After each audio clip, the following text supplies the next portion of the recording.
Une fillette pauvre serre son petit frère dans ses bras et s'écrie en direction du jeune milliardaire, « Monsieur, mon frère ne respire plus ». Il court vers elle, mais ce qu'il voit ensuite le fait tomber à genoux. Avant de commencer l'histoire, n'oubliez pas de laisser un like et de vous abonner à la chaîne pour voir plus d'histoires comme celle-ci. Le soleil levant peignait le ciel de tons dorés lorsque Logan Miller sortit de l'immeuble. C'était lundi, le début d'une nouvelle semaine prévisible. Costume impeccable, coiffure d'une précision quasi mathématique, chaussures cirées reflétant le monde qui l'entourait, Logan était un homme d'habitude. Toujours le même trottoir, les mêmes pas, le même décompte interne. Environ 5 pâtés de maison jusqu'au café où la barista préparait déjà sa commande habituelle avant même son arrivée. « Bonjour, Monsieur Miller », il pouvait pratiquement l'entendre dire, comme toujours. Les chiffres ne mentaient pas, 34 ans, plus de 10 entreprises sous sa direction, des milliards sur son compte. Des chiffres qui remplissaient les journaux, mais ne comblaient pas sa vie. Logan suivait sa routine avec la précision d'une horloge suisse, sans place pour l'imprévu. Son téléphone vibra dans sa poche, 2 fois, plus tôt que d'habitude, mais rien d'alarmant, probablement le marché asiatique réagissant aux dernières transactions. Il l'ignora. Les 15 minutes pour prendre son café constituaient la seule pause sacrée de sa journée, une promesse qu'il s'était faite. Le monde pouvait bien attendre un quart d'heure. En marchant, il observait la ville s'éveiller, les mêmes gens, les mêmes bruits. Un chauffeur de taxi se plaignant de la circulation, un couple âgé avec son chien minuscule, 3 étudiants courant pour attraper le bus. Toute une ville s'agitait autour de lui sans vraiment le toucher, comme s'il se déplaçait à l'intérieur de sa propre bulle invisible, imperméable aux interférences extérieures. Cette bulle éclata en quelques secondes. « Monsieur, mon frère ne respire plus !» Le cri de l'enfant déchira l'air. Logan s'arrêta, confus. La petite silhouette était apparue soudainement, comme sortie de nulle part. Une fillette courait vers lui, tenant dans ses bras ce qui ressemblait à une poupée de chiffon. Ses yeux, immenses et terrifiés, étaient braqués sur lui, comme s'il était le dernier espoir au monde. La fillette s'arrêta devant lui, lui barrant le passage. Cheveux sombres et emmêlés, vêtements simples et froissés, son visage était maculé de larmes qui coulaient encore sur ses joues. Et dans ses bras, un tout petit bébé, presque un nouveau-né, immobile, la peau d'une teinte bleuâtre que Logan reconnut immédiatement comme dangereuse. « S'il vous plaît, monsieur !» Sa petite voix tremblait tandis qu'elle tendait le minuscule corps vers lui. « Il ne respire plus, aidez-nous !» Le temps sembla se figer. Logan sentit son cerveau fonctionner au ralenti, une étrange sensation de déconnexion. Une partie de lui voulait continuer son chemin, s'en tenir à sa routine, ne pas s'impliquer. Les problèmes des autres n'étaient pas les siens. Mais il y avait quelque chose dans les yeux de cet enfant, quelque chose qui le retenait là. « Que s'est-il passé ?» demanda-t-il, les mots sortant avant qu'il ne s'en rende compte. Il toussait beaucoup, puis il a arrêté de respirer, expliqua la fillette entre 2 sanglots. Mon frère, Noah, s'il vous plaît, aidez-le. Logan n'hésita qu'une seconde avant de prendre le garçonnet dans ses bras. Il était si petit, si fragile. Essayant désespérément de se souvenir de la formation aux premiers secours qu'il avait suivie des années auparavant pour répondre aux exigences de son entreprise, il vérifia les voies respiratoires du bébé, le positionna correctement et commença de douces manœuvres de réanimation adaptées à un enfant si jeune. « Où est votre mère ? Vos parents ?» demanda-t-il tout en travaillant, sans quitter le bébé des yeux. La fillette ne répondit pas tout de suite, son regard fixé sur son frère. « Maya, dit-elle finalement. Je m'appelle Maya. Ma maman n'est pas là. Il n'y a que moi et mon frère. » Les premières manœuvres ne fonctionnaient pas, le bébé restait immobile. Logan sentit son cœur se serrer. Il sortit son téléphone. « Nous avons besoin d'une ambulance immédiatement », dit-il à l'opérateur des urgences, donnant sa position avec une précision militaire. Nourrisson en arrêt respiratoire, il a l'air très jeune. La fillette le corrigea, sa voix à peine un murmure, il n'a que 6 mois. Logan remarqua qu'une petite foule commençait à s'attrouper autour d'eux, des visages curieux, certains prenant des photos. Cela le mit mal à l'aise. Il réalisa aussi que la fillette grelottait, pas seulement de peur, mais aussi à cause de la fraîcheur matinale. D'un geste vif, il retira sa veste de costume et la posa sur ses épaules. « L'ambulance mettra trop de temps », décida-t-il après quelques secondes. Il regarda autour de lui et repéra son chauffeur qui attendait au coin de la rue, comme chaque matin. « Nous allons l'emmener nous-mêmes. » Il siffla son chauffeur, qui réagit immédiatement, approchant la voiture noire et brillante. Logan monta à l'arrière avec le bébé, et Maya sauta pratiquement après lui, s'agrippant à la manche de sa chemise comme si elle craignait d'être laissée derrière. « Hôpital Saint-Clair », ordonna-t-il au chauffeur. « Aussi vite que possible, c'est une urgence. » La voiture démarra en trombe, se faufilant dans la circulation matinale. Logan continuait les manœuvres de réanimation, parlant doucement au bébé, comme si ces mots pouvaient le ramener. « Allez, Noah, respire. Tu peux le faire. Respire pour ta sœur. » Après ce qui parut une éternité, mais ne fut que quelques secondes, le bébé eut un hoquet, tout ça, finalement, miraculeusement, prit une inspiration. Un faible soupir suivi d'un léger cri.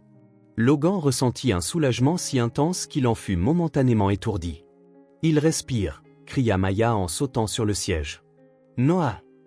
Il a besoin de médecin », prévint Logan, gardant le bébé en sécurité. « Ce n'est que temporaire, nous devons arriver à l'hôpital. » Le chauffeur les déposa à l'entrée des urgences, où une équipe les attendait déjà, alertée par son appel téléphonique précédent. Infirmières et médecins prirent rapidement en charge le bébé, le plaçant sur un minuscule brancard. L'un d'eux demanda « Êtes-vous le père ?» Avant que Logan ne puisse répondre, Maya intervint « C'est lui qui nous a aidés. Noah a arrêté de respirer dans la rue et il a sauvé mon frère. » L'infirmière hocha la tête, se concentrant sur Maya. « Et toi, tu es sa sœur », répondit-elle, redressant les épaules comme pour paraître plus grande. « Je peux aller avec lui, s'il vous plaît ?»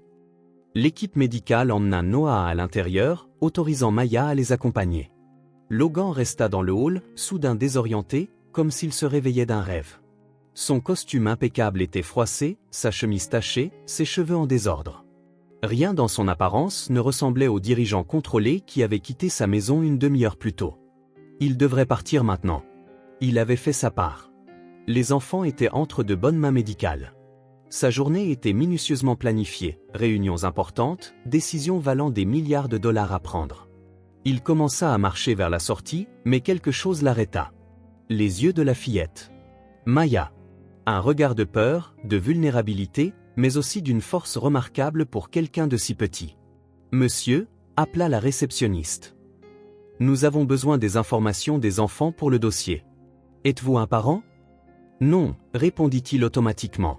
« J'ai juste aidé dans la rue. »« Je vois » dit-elle en tapant quelque chose sur l'ordinateur. « Eh bien, nous devons contacter leur tuteur. » La fillette a-t-elle mentionné des informations? Logan hésita. Elle a dit que sa mère n'était pas là, juste elle et son frère. La réceptionniste fronça les sourcils. Alors, je vais devoir appeler les services sociaux.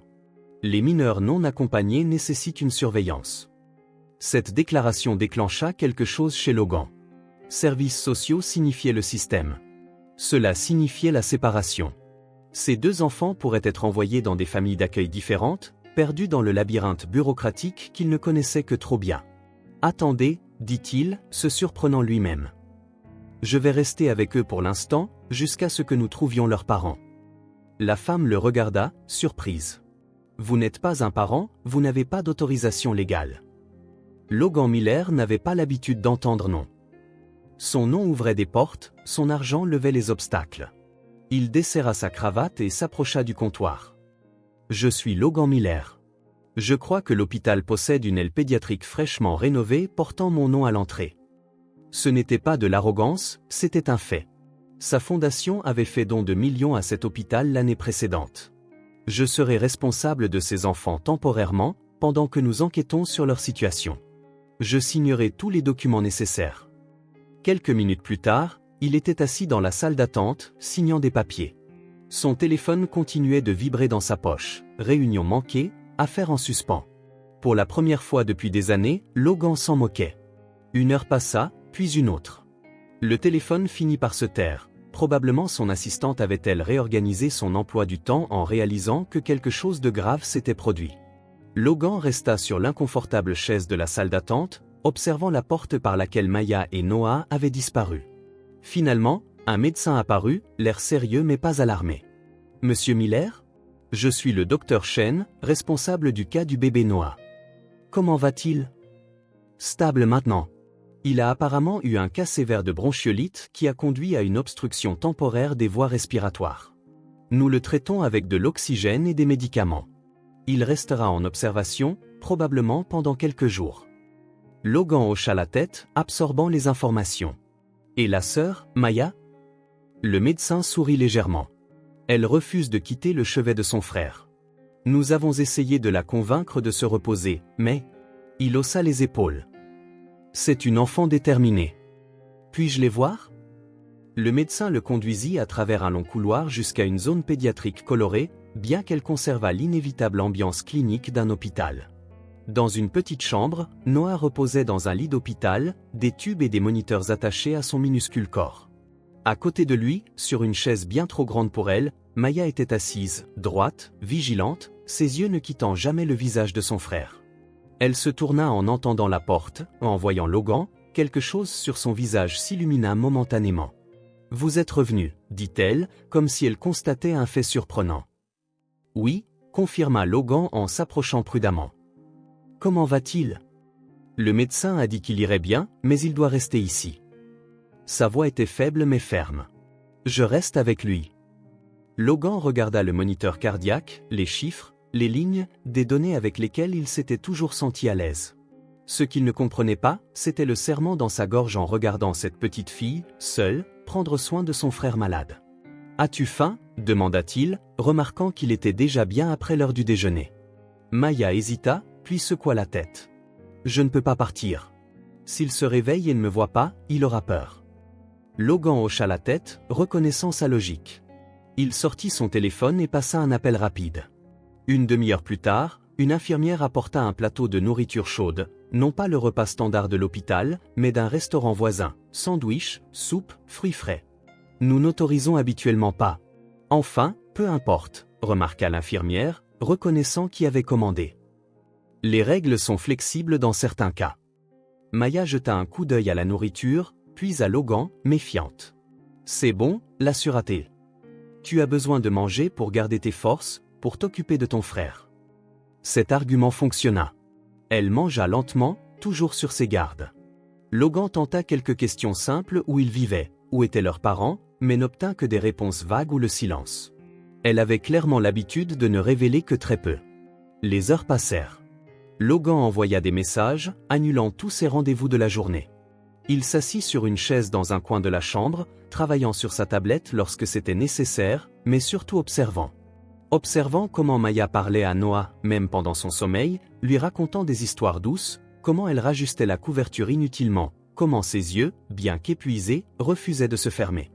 Cette nuit-là, lorsque les lumières furent tamisées, Logan la vit lutter contre le sommeil. « Tu peux te reposer, » suggéra-t-il.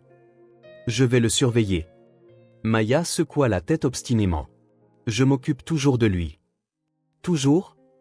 Elle ne répondit pas directement, se contentant de dire « S'il se réveille, appelez-moi. »« Promis », répondit Logan, et c'était la première promesse qu'il faisait depuis longtemps.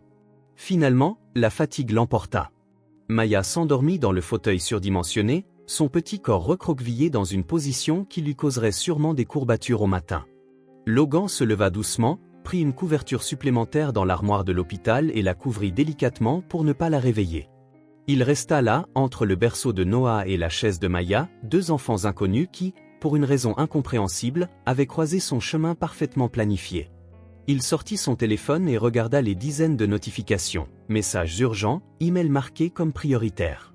Puis il regarda Maya endormie, Noah respirant paisiblement maintenant, et quelque chose se brisa en lui. Pas douloureusement, mais comme la glace qui se fissure au printemps, permettant à l'eau de s'écouler enfin. Une prise de conscience que, malgré toute sa richesse, ses décisions et son pouvoir, rien de ce qu'il faisait quotidiennement n'avait l'importance de ce qu'il avait fait aujourd'hui, aider deux enfants sans défense. Il rangea son téléphone, s'assit sur le canapé étroit de la chambre d'hôpital. Pour la première fois depuis des années, il n'avait pas de plan, pas de stratégie, pas de chiffre à calculer. Seulement la certitude que lorsque le soleil se lèverait à nouveau, il serait toujours là, veillant sur ses enfants qui, pour des raisons qu'il ne comprenait toujours pas pleinement, étaient devenus sa responsabilité. La nuit passa lentement, ponctuée seulement par les bips doux des machines et la respiration des enfants, un rythme bien différent du pouls frénétique de Wall Street, et pourtant étrangement réconfortant. Un rappel de quelque chose que Logan Miller avait oublié depuis longtemps, la simplicité d'être simplement présent. Simplement présent, sans attente ni calcul. Par la fenêtre, les lumières de la ville scintillaient, tout un monde continuait de tourner là-dehors. Des réunions avaient lieu, des marchés étaient conclus, des fortunes se faisaient et se défaisaient. Mais dans cette petite chambre d'hôpital, un lien silencieux, profond et d'une certaine manière indestructible, commençait à se former. 3 jours s'étaient écoulés depuis l'admission de Noah. 3 jours pendant lesquels Maya avait refusé de quitter l'hôpital, refusant de se séparer de son frère, ne serait-ce qu'un instant. Logan avait improvisé un bureau mobile dans la chambre d'hôpital, prenant les appels importants dans le couloir lorsque c'était nécessaire, mais revenant toujours dans ce petit espace où les enfants se reposaient. Le matin du 4e jour, le docteur Chen arriva avec de bonnes nouvelles. Le petit Noah répond bien au traitement. Je crois que nous pourrons lui donner son congé dans 2 jours, mais avec un suivi rapproché. Logan hocha la tête, soulagé, tandis que Maya sautait de sa chaise, son visage s'illuminant pour la première fois depuis des jours. « Il va vraiment aller mieux ?» demanda-t-elle, s'agrippant à la blouse du médecin avec une assurance qu'elle n'avait montrée qu'envers Logan jusqu'alors. « Oui, c'est ça », sourit gentiment le médecin. « Mais il a encore besoin de beaucoup de soins. Et toi aussi, jeune fille. On dirait que tu n'as pas bien dormi depuis des jours. » Maya haussa les épaules, comme si son propre confort était sans importance. « Je vais bien. » Mais ce n'était pas le cas. Logan remarqua les cernes sombres sous ses yeux, comment ses mains tremblaient légèrement en tenant un verre d'eau, comment sa voix semblait rauque d'épuisement. La détermination de la fillette à rester forte était admirable, mais elle était clairement à bout de force. Le médecin parti, Logan prit une décision. Il s'approcha de la chaise où Maya était de nouveau assise, toujours vigilante à côté du berceau de son frère. « Maya » appela-t-il doucement. « Noah va dormir pendant quelques heures à cause des médicaments, et tu as besoin de te reposer. » Elle secoua la tête obstinément. « Je ne quitte pas cet endroit. »« Je sais que tu ne veux pas le quitter, » reprit Logan. « Mais tu dois aussi prendre soin de toi, pour pouvoir prendre soin de lui quand nous rentrerons à la maison. »« À la maison ? D'où ?» demanda-t-elle, suspicieuse. Logan prit une profonde inspiration. « Mon appartement est à 10 minutes d'ici. Nous pouvons y aller. Tu pourras prendre un bain chaud, manger de la nourriture faite maison au lieu des repas d'hôpital, te reposer un peu, et nous reviendrons avant que Noah ne se réveille. Je te le promets. » Maya se mordit la lèvre, regardant son frère endormi puis Logan. La méfiance naturelle luttait contre l'épuisement évident. « Et s'il pleure et ne me voit pas ici ? Les infirmières promettent d'appeler mon portable s'il se réveille, et je te jure que nous reviendrons en courant si cela arrive. » Elle hésitait encore, mais alors quelque chose d'inattendu se produisit. Son estomac gargouilla, assez fort pour briser la tension. Une rougeur d'embarras monta à ses joues. « Je suppose que j'ai faim, » admit-elle finalement. « Raison de plus pour faire une pause, » sourit Logan en lui tendant la main. « Qu'en dis-tu ? 2 heures, maximum. » Après un long moment, Maya hocha la tête. Elle se leva de la chaise, mais avant de prendre la main de Logan, elle se pencha sur le berceau de Noah. « Je reviens vite, mon grand, » murmura-t-elle, rajustant la couverture autour du bébé avec un soin appartenant à quelqu'un de bien plus âgé. « Je promets de ne pas être longue. » Cette promesse sembla la satisfaire, comme si le fait de la prononcer à voix haute scellait un contrat inviolable. Finalement, elle prit la main de Logan et le laissa la guider hors de la chambre, regardant en arrière plusieurs fois. Dans la voiture, elle resta assise tranquillement, observant la ville par la fenêtre avec des yeux curieux mais prudents. Lorsqu'ils arrivèrent à l'immeuble de Logan, elle leva les yeux, impressionnée par sa hauteur. « Tu habites tout là-haut, au dernier étage », confirma Logan alors que le chauffeur leur ouvrait la portière.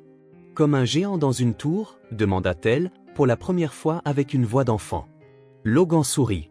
« Quelque chose comme ça. » Le hall de l'immeuble était élégant, avec du marbre poli et un personnel en uniforme saluant Logan respectueusement. Maya serra plus fort sa main, clairement intimidée par l'environnement. L'ascenseur privé les mena directement à l'appartement, et lorsque les portes s'ouvrirent, elles révélèrent un endroit spacieux, moderne et étonnamment minimaliste. « Waouh !» laissa échapper Maya en regardant autour d'elle. « On dirait quelque chose sorti d'un magazine. » Logan lui fit visiter l'appartement. Le salon avait des bails vitrés offrant une vue panoramique de la ville. La cuisine était immaculée, manifestement rarement utilisée. Il lui montra brièvement le bureau, la chambre d'amis, enfin, la salle de bain principale. « Tiens, tu peux prendre un bain ici, » dit-il en ouvrant une porte qui révélait une salle de bain luxueuse avec une baignoire assez grande pour paraître une piscine aux yeux de Maya. « Je vais te trouver quelque chose à porter pendant que nous lavons tes vêtements. » Maya toucha prudemment le bord de la baignoire, comme si elle craignait de la casser. « Je peux vraiment aller là-dedans ?»« Bien sûr. Je vais te faire couler l'eau. » Logan régla la température, ajouta des sels de bain et laissa la baignoire se remplir. Puis il alla dans sa chambre, fouilla dans les tiroirs pour trouver un t-shirt qui, bien que petit pour lui, serait immense sur Maya. Il le posa sur le comptoir de la salle de bain avec une serviette douce. « Tout est prêt. Tu peux te débrouiller seul ou tu as besoin d'aide ?»« Je sais me laver, » répondit-elle avec une pointe de fierté. « Je me lave toute seule depuis ?» Elle hésita, puis termina doucement, « Depuis toujours. » Logan hocha la tête, respectant son indépendance. « Je serai dans la cuisine en train de nous préparer quelque chose à manger. Si tu as besoin de quoi que ce soit, appelle-moi. » Il la laissa seule, fermant doucement la porte. Dans la cuisine, il ouvrit le réfrigérateur presque vide, résultat d'une vie de repas au restaurant et de plats à emporter. Heureusement, son assistante l'avait fait réapprovisionner en apprenant qu'il serait à la maison. Il trouva des œufs, du fromage, du pain, quelques fruits, assez pour un petit déjeuner improvisé qui servirait de déjeuner en ce jour étrange. Pendant qu'il cuisinait, il pensait à Maya. Il n'avait pas réussi à apprendre grand-chose sur sa situation. L'assistante sociale de l'hôpital avait commencé une enquête, mais n'avait jusqu'à présent aucun résultat concret. Maya n'avait pas de papier et aucun signalement d'enfant disparu ne correspondait à sa description. C'était comme si elle et Noah étaient apparus de nulle part. 20 minutes plus tard, il entendit la porte de la salle de bain s'ouvrir. Maya apparut dans la cuisine, paraissant plus petite et plus vulnérable dans son t-shirt trop grand. Ses cheveux mouillés gouttaient sur ses épaules et ses joues étaient roses à cause du bain chaud. « J'ai essayé de nettoyer la salle de bain, mais je crois que j'ai fait des dégâts, » avoua-t-elle immédiatement. « Ne t'inquiète pas pour ça, » l'assura Logan en posant des œufs brouillés et des toasts sur la table. « Viens manger pendant que c'est encore chaud. » Elle grimpa sur une chaise, s'installant prudemment. Elle regarda l'assiette avec un mélange de faim et d'hésitation. « C'est vraiment toi qui as fait ça ?» demanda-t-elle en prenant le toast et en l'examinant comme si c'était quelque chose d'étrange. « Crois-le ou non, je peux me débrouiller avec quelques trucs de base, » sourit Logan en s'asseyant en face d'elle. « Ce n'est rien de spécial, mais c'est mieux que la nourriture d'hôpital. » Maya prit une bouchée du toast, puis une autre, et bientôt elle mangeait avec un appétit qui révélait à quel point elle avait vraiment faim. Logan observait en silence, remarquant comment elle mangeait lentement malgré sa faim, comme si elle avait appris à faire durer la nourriture. Quand elle eut fini, elle prit une gorgée de jus d'orange et dit brusquement « Merci de nous aider. »« Tu n'as pas à me remercier. »« Si, je dois, » insista-t-elle, le regardant droit dans les yeux avec un sérieux déconcertant. « Personne n'aide jamais. Ils regardent juste et s'en vont. » La simplicité de cette déclaration frappa Logan comme un coup de poing.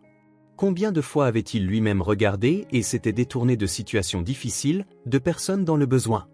La fillette l'observait, attendant une réponse, mais il se trouva à court de mots. « Pourquoi vis-tu seule ?» demanda-t-elle, changeant de sujet avec l'aisance déconcertante d'un enfant. « Tu n'as pas de famille ?» La question le prit au dépourvu. « J'ai des parents, mais ils vivent loin.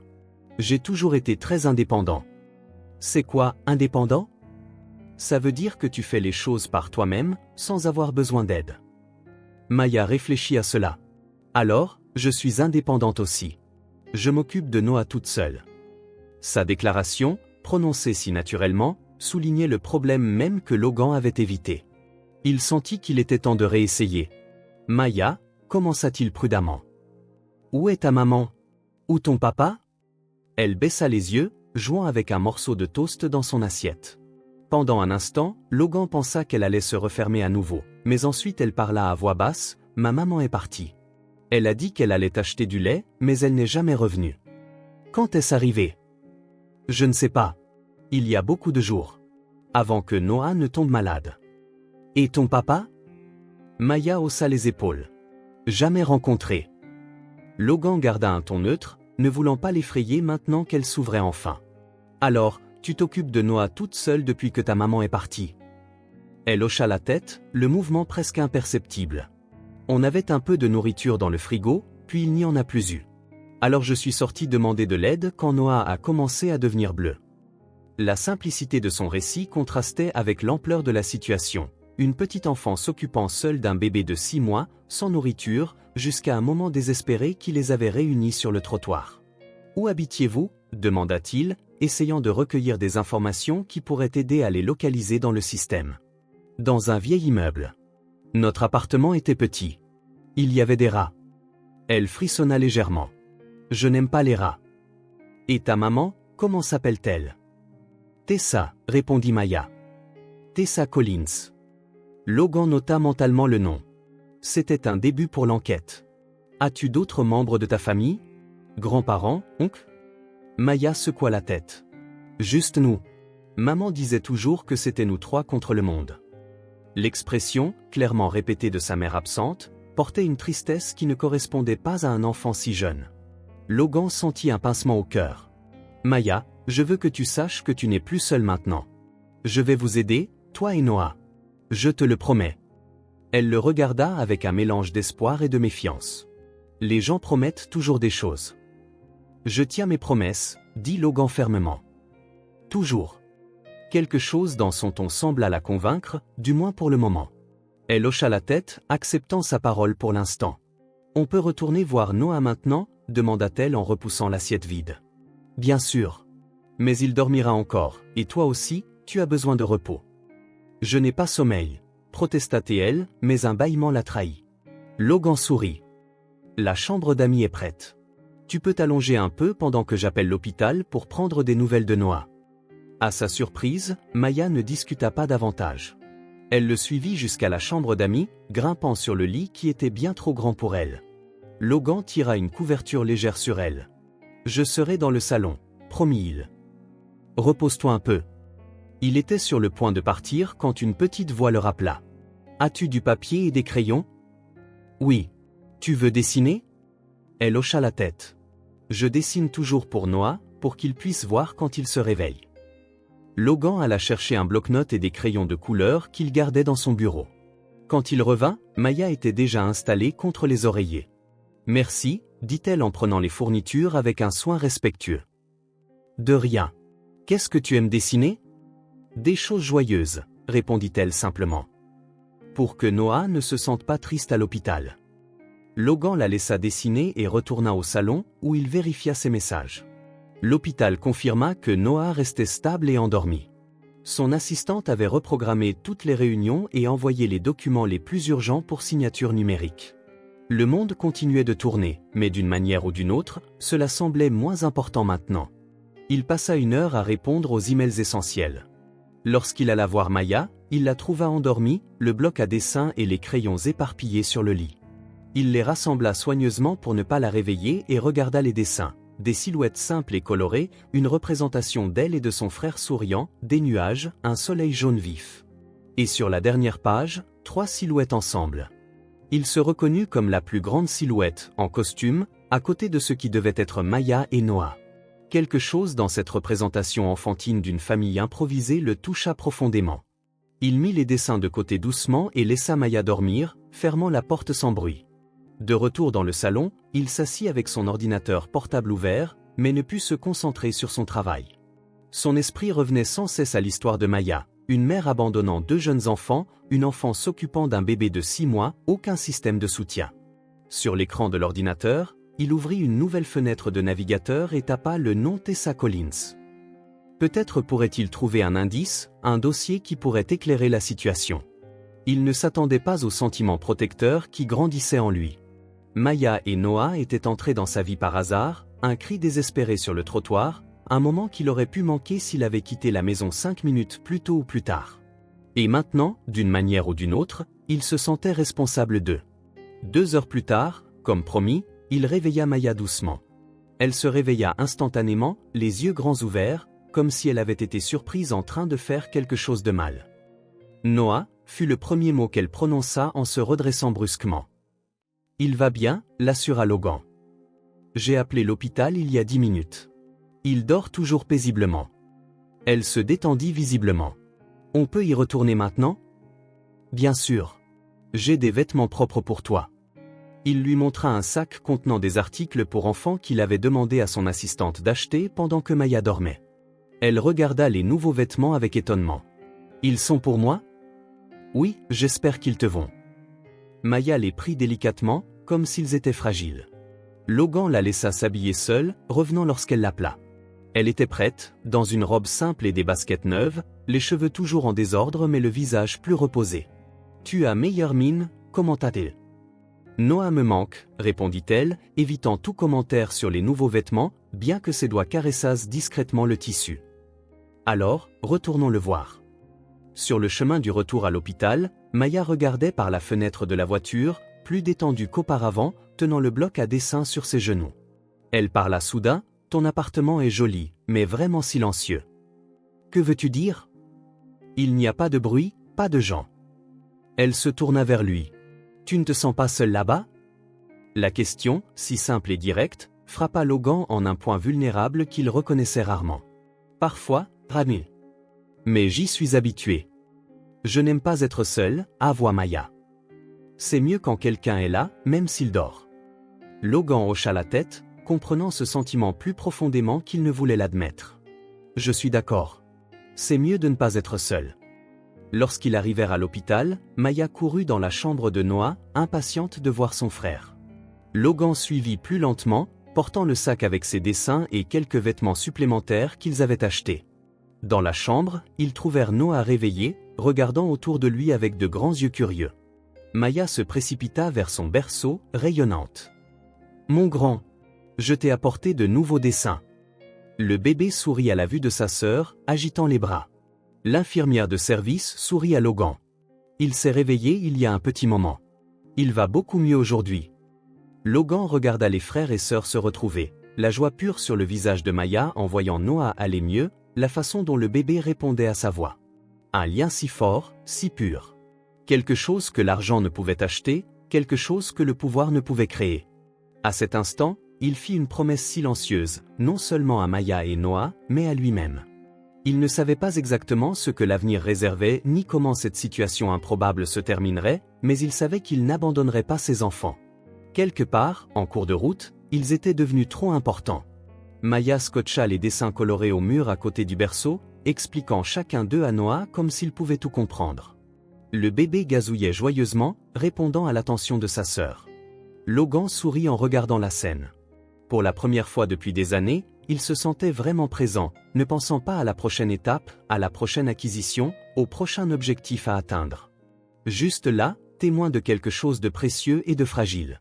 Le début d'une connexion qui allait changer sa vie d'une manière qu'il ne pouvait encore comprendre. Une promesse faite, un nouveau chemin qui commençait. Le 4e jour de Noah à l'hôpital montrait des signes d'amélioration, mais les médecins conseillaient la prudence. Le petit avait encore besoin d'une surveillance constante et d'un supplément d'oxygène. Logan et Maya s'étaient installés dans une routine, journée passée à l'hôpital, bref retour à l'appartement la nuit pour un repos essentiel. Cet après-midi-là, pendant que Noah dormait paisiblement, Maya feuilletait un livre d'histoire que Logan avait acheté à la librairie de l'hôpital. Cependant, ses yeux erraient plus vers la fenêtre que vers les pages colorées. « À quoi penses-tu » demanda Logan, remarquant son regard distant. « À rien », répondit-elle automatiquement, comme elle le faisait souvent lorsqu'elle ne voulait pas partager ses pensées. Logan reconnaissait maintenant cette habitude. Il ferma l'ordinateur portable sur lequel il travaillait et rapprocha sa chaise. « Puis-je deviner ? Tu t'inquiètes pour Noah, mais tu as peur que parler de ça le fasse arriver ?» Maya se tourna vers lui, surprise, les yeux écarquillés. « Comment as-tu su ?»« Parce que je faisais la même chose quand j'étais enfant. » admit-il, se surprenant lui-même de la facilité avec laquelle il révélait cela. Je pensais que si je ne parlais pas de mes peurs, elles ne se réaliseraient pas. Est-ce que ça marche ? demanda-t-elle, pleine d'espoir. Logan sourit doucement. Malheureusement non. Garder ses peurs à l'intérieur ne fait que les agrandir. Maya se mordit la lèvre, réfléchissant à cela. Son regard retourna vers son frère. J'ai peur qu'il ne guérisse jamais complètement. Les médecins sont optimistes, Maya. Il répond bien au traitement. Mais et si ça recommence ? Et si, quand on partira d'ici, il retombe malade ? Son inquiétude était légitime. Logan ne voulait pas offrir de vaines assurances. Alors nous reviendrons à l'hôpital autant de fois que nécessaire. Tu ne vas pas en avoir marre de nous ? La question était chargée d'insécurité. Logan sentit un pincement au cœur. Combien de déceptions avait-elle subies pour poser cette question si crûment ? Non, Maya. Je n'en aurai pas marre de vous. Elle étudia son visage, comme pour y chercher des mensonges. Apparemment satisfaite par ce qu'elle y vit, elle hocha légèrement la tête. Quand j'étais petit, comme toi, commença Logan, se surprenant à nouveau de l'envie de partager, je vivais dans une immense maison, j'avais des jouets dans des boîtes plus grandes que toi. Mais devine ce que je n'avais pas? Quoi? Quelqu'un avec qui jouer. Mes parents étaient toujours occupés, toujours en voyage, en réunion, à des fêtes. Ils avaient du temps pour gagner de l'argent, mais pas de temps pour moi. Maya écoutait attentivement, complètement absorbée. Il y avait une nouvelle nounou presque chaque mois. Quand je commençais à en apprécier une, elle partait. Logan eut un sourire triste. J'avais l'habitude de me cacher dans le placard de ma chambre, un petit espace entre les vêtements, parce que c'est là que je me sentais en sécurité. C'était le seul endroit qui me semblait vraiment à moi. Comme un fort? Demanda Maya. Exactement. Mon propre fort secret. J'y emmenais des livres, une lampe de poche, des collations. Parfois, j'y passais toute la journée. Et personne ne te trouvait? Logan secoua la tête. Je ne pense pas qu'il cherchait très fort. Tant que je me présentais propre et habillé pour le dîner quand ils avaient des invités importants, personne ne se souciait de savoir où j'avais été toute la journée. Maya se rapprocha instinctivement, touchant son bras de sa petite main. C'est triste. Oui, Tamil. C'était triste. Mais tu sais ce que j'ai appris? L'argent n'achète pas les choses qui comptent vraiment. Comme quoi? Comme avoir quelqu'un qui remarque quand tu es triste. Quelqu'un qui se soucie de savoir si tu as mangé, bien dormi, ou si tu as peur. Maya encaissa cela en silence. Après un moment, elle parla doucement, parfois, j'ai peur de dormir. Pourquoi? Parce que quand je me réveille, les gens que j'aime pourraient être partis. Elle regarda Noah. C'est pour ça que je me réveille toujours avant lui, pour être sûr d'être encore là quand il ouvre les yeux. L'aveu, si simple et pourtant si dévastateur, fit que Logan eut du mal à déglutir. Quel enfant devrait porter un tel fardeau? Maya, je veux que tu saches quelque chose. Il s'agenouilla à sa hauteur. Je ne partirai pas. Tant que vous deux aurez besoin de moi. C'est une promesse. Les gens promettent toujours des choses, répéta-t-elle, la méfiance évidente. Je sais. Et beaucoup d'entre eux ne tiennent pas ces promesses. Mais je te demande de me donner une chance de te montrer que je suis différent. Elle réfléchit un long moment, ses yeux l'étudiant avec une intensité troublante pour quelqu'un de si jeune. D'accord, décida-t-elle finalement. Mais si tu ne tiens pas ta promesse? Si je ne la tiens pas, tu auras tout à fait le droit d'être très, très en colère contre moi, termina Logan en souriant pour la première fois de la journée. Maya lui rendit son sourire, petit mais sincère. Ce soir-là, Logan convainquit Maya d'aller à la cafétéria de l'hôpital pour un dîner rapide. Noah avait eu une journée calme et était sous la surveillance attentive de l'infirmière Julie, qui avait gagné la confiance de Maya par sa gentillesse. « Que veux-tu manger » demanda Logan, examinant les options limitées du menu. « Peu importe » haussa Maya les épaules, toujours réticente à faire des demandes. « Essayons quelque chose de différent » suggéra-t-il. « Et si tu imaginais que c'est le meilleur restaurant du monde et que tu peux choisir n'importe quoi » Maya se prêta au jeu après un moment d'hésitation. « Je veux » Ses yeux parcoururent le menu simple. Un sandwich au fromage grillé et des frites. Et un milkshake au chocolat. « Excellent choix, madame » répondit Logan d'un ton formel, la faisant glousser. Pendant le dîner, ils parlèrent de choses simples. Couleur préférée, histoire drôle, le chien du voisin que Maya avait vu par la fenêtre de l'appartement. Pendant quelques instants, ils semblèrent être une famille normale savourant un repas ensemble, oubliant temporairement l'hôpital et ses soucis. Quand ils retournèrent dans la chambre, ils trouvèrent Noah réveillé, babillant joyeusement à l'infirmière. Maya se précipita à ses côtés, reprenant instantanément son rôle de protectrice. « Il a l'air mieux » s'exclama-t-elle, le visage illuminé. « C'est sûr » confirma Julie. « Il a même joué un peu avec moi. Il a un rire adorable. » Logan regarda Maya interagir avec son frère, lui montrant un petit jouet coloré, lui parlant comme s'il comprenait chaque mot. Le lien entre eux était visible, palpable, un lien forgé dans l'adversité, plus fort que bien des liens du sang qu'il avait vus. Plus tard, après que Noah se fut de nouveau endormi, Maya sortit son bloc à dessin. Cette fois, au lieu de ses dessins habituels pour son frère, elle se concentra sur autre chose. « Qu'est-ce que tu dessines » demanda Logan, curieux. « C'est une surprise » répondit-elle en cachant le papier. « Je te montrerai quand j'aurai fini. » Une demi-heure plus tard, elle lui tendit le dessin. 3 bonshommes allumettes, un petit avec de longs cheveux, un encore plus petit dans ce qui ressemblait à un berceau, et un plus grand portant quelque chose qui ressemblait à un costume. C'est nous, expliqua-t-elle inutilement. Toi, moi et Noah. Logan tint le dessin précieusement, comme s'il s'agissait d'un trésor fragile. Il est magnifique, Maya. Tu peux le garder si tu veux, offrit-elle, essayant de paraître détachée, mais l'anticipation brillait dans ses yeux. Je vais le garder. Et tu sais quoi? Je vais l'encadrer quand nous rentrerons à la maison. Le mot maison lui échappa naturellement, faisant référence à son appartement comme leur espace partagé.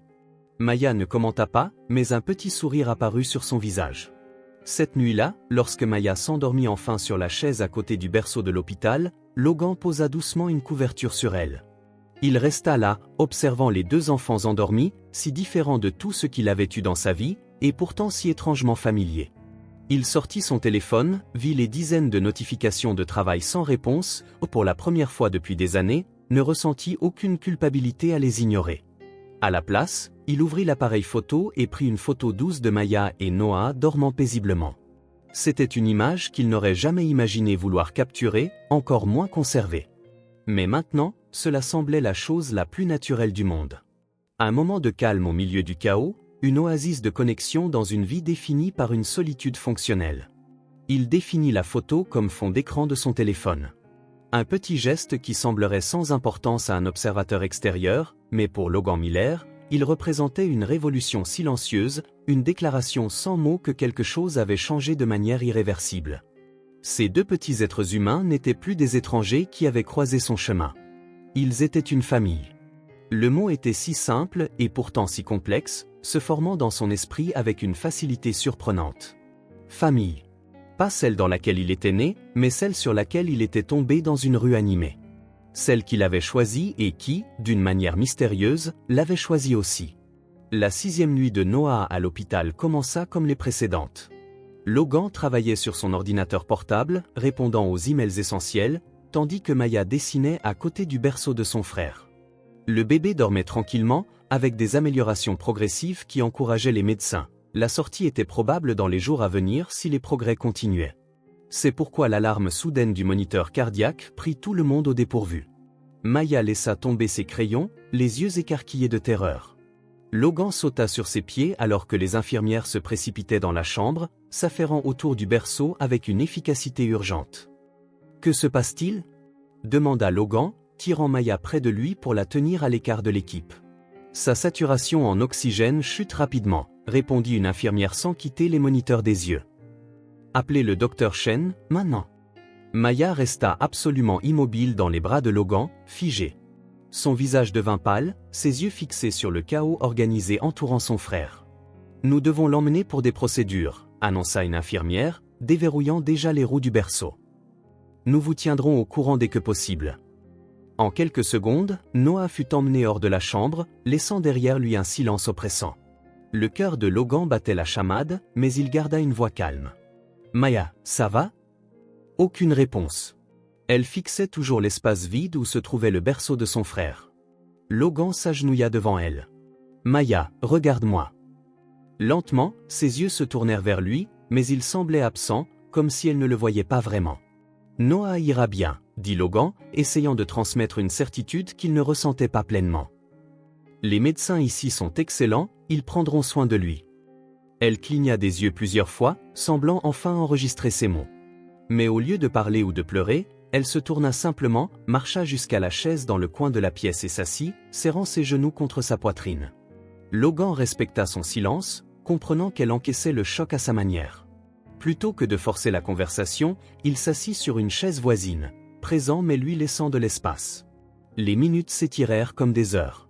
Logan alternait entre vérifier l'heure et observer Maya, qui ne bougeait pas, ne parlait pas, restait juste recroquevillée sur une chaise bien trop grande pour sa petite silhouette.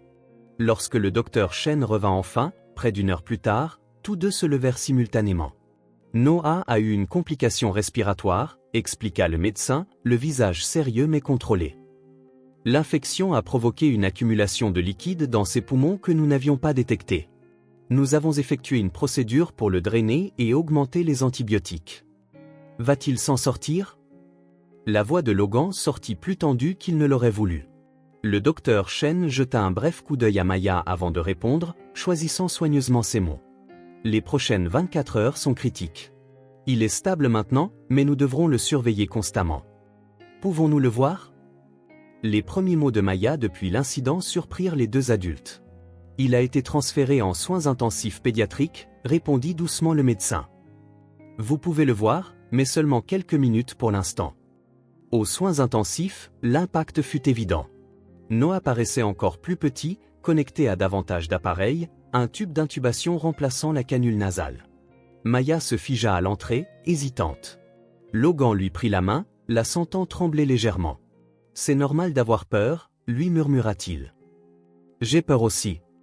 Cet aveu sembla la réconforter quelque peu. Ensemble, ils s'approchèrent du berceau. Maya tendit doucement la main, touchant la petite main de son frère parmi les fils et les tubes. « Il ne m'entend pas maintenant » demanda-t-elle doucement. « Bien sûr que si » répondit Logan. « Il est sous sédatif pour qu'il soit confortable, mais il peut entendre ta voix. » Maya se pencha sur le côté du berceau. « Et non, c'est moi, Maya. Tu dois aller mieux, d'accord?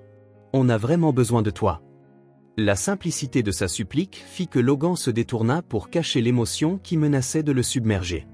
Leurs minutes allouées furent rapidement écoulées, et ils furent reconduits dans la chambre d'origine, maintenant étrangement vide sans Noah. Une infirmière expliqua qu'ils pourraient lui rendre visite aux soins intensifs à des heures précises, mais qu'ils avaient aussi besoin de repos. « Vous n'aiderez pas Noah en vous épuisant », souligna-t-elle gentiment. De retour dans la chambre, Maya retourna à son silence protecteur.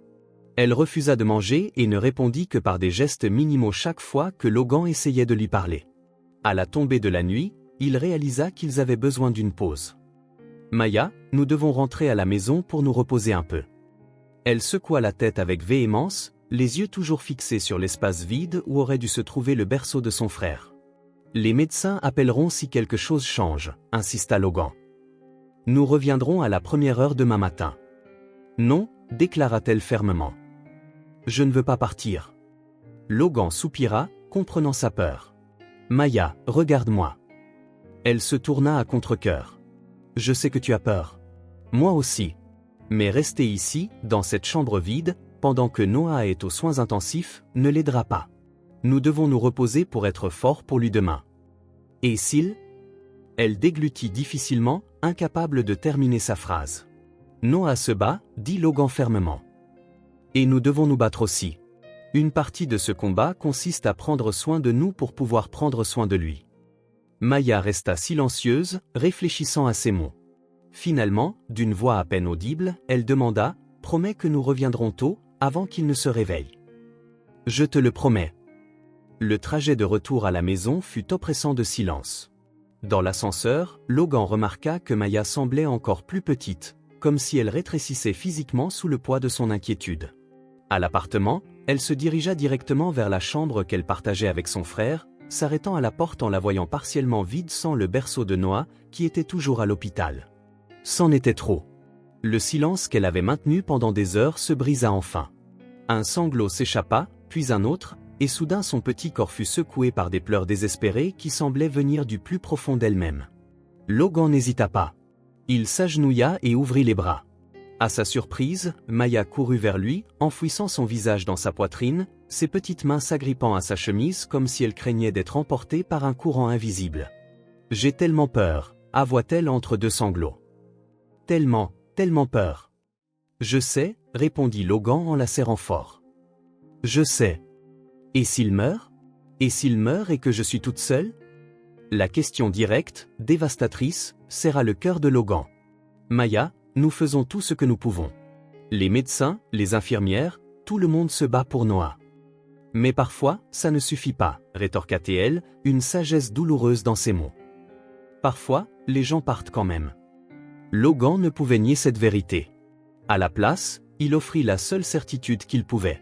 « Je ne sais pas ce qui arrivera à Noah, même si j'espère qu'il ira mieux. Mais je sais une chose, tu n'es pas seule, Maya. Quoi qu'il arrive, tu ne seras pas seule. » Elle leva son visage taché de larmes, l'étudiant attentivement. « Vraiment ? Vraiment ?» La conviction dans sa voix ne laissait aucune place au doute. Quelque chose changea alors dans son expression, comme si une décision interne importante avait été prise. « Notre amie ne ment pas, murmura-t-elle, apparemment pour elle-même. Puis, regardant directement Logan, tu es notre ami maintenant. Le mien est celui de Noah. La simplicité de cette déclaration, à cette heure-là, le plaçant fermement à l'intérieur du petit cercle familial qu'elle avait formé avec son frère, frappa Logan avec une force surprenante. Il sentit sa gorge se serrer d'une émotion contenue. Oui, réussit-il à dire.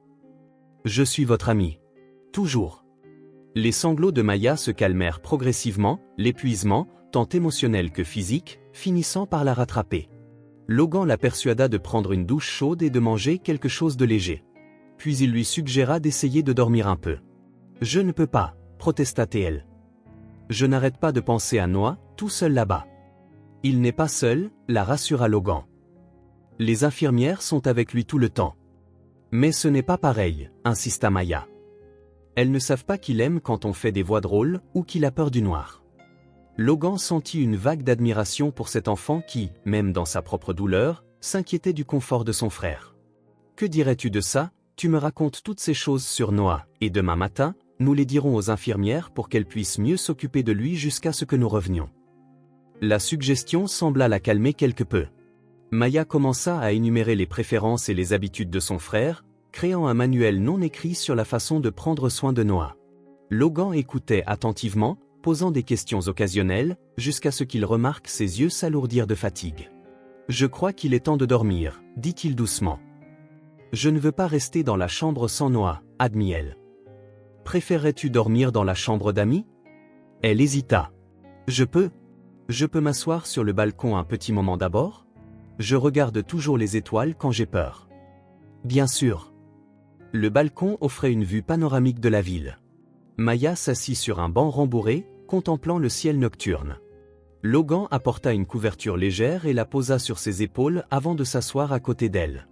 Pendant quelques minutes, ils restèrent assis dans un silence confortable, observant simplement les lumières lointaines et les étoiles partiellement visibles entre les nuages qui passaient. « Logan ?»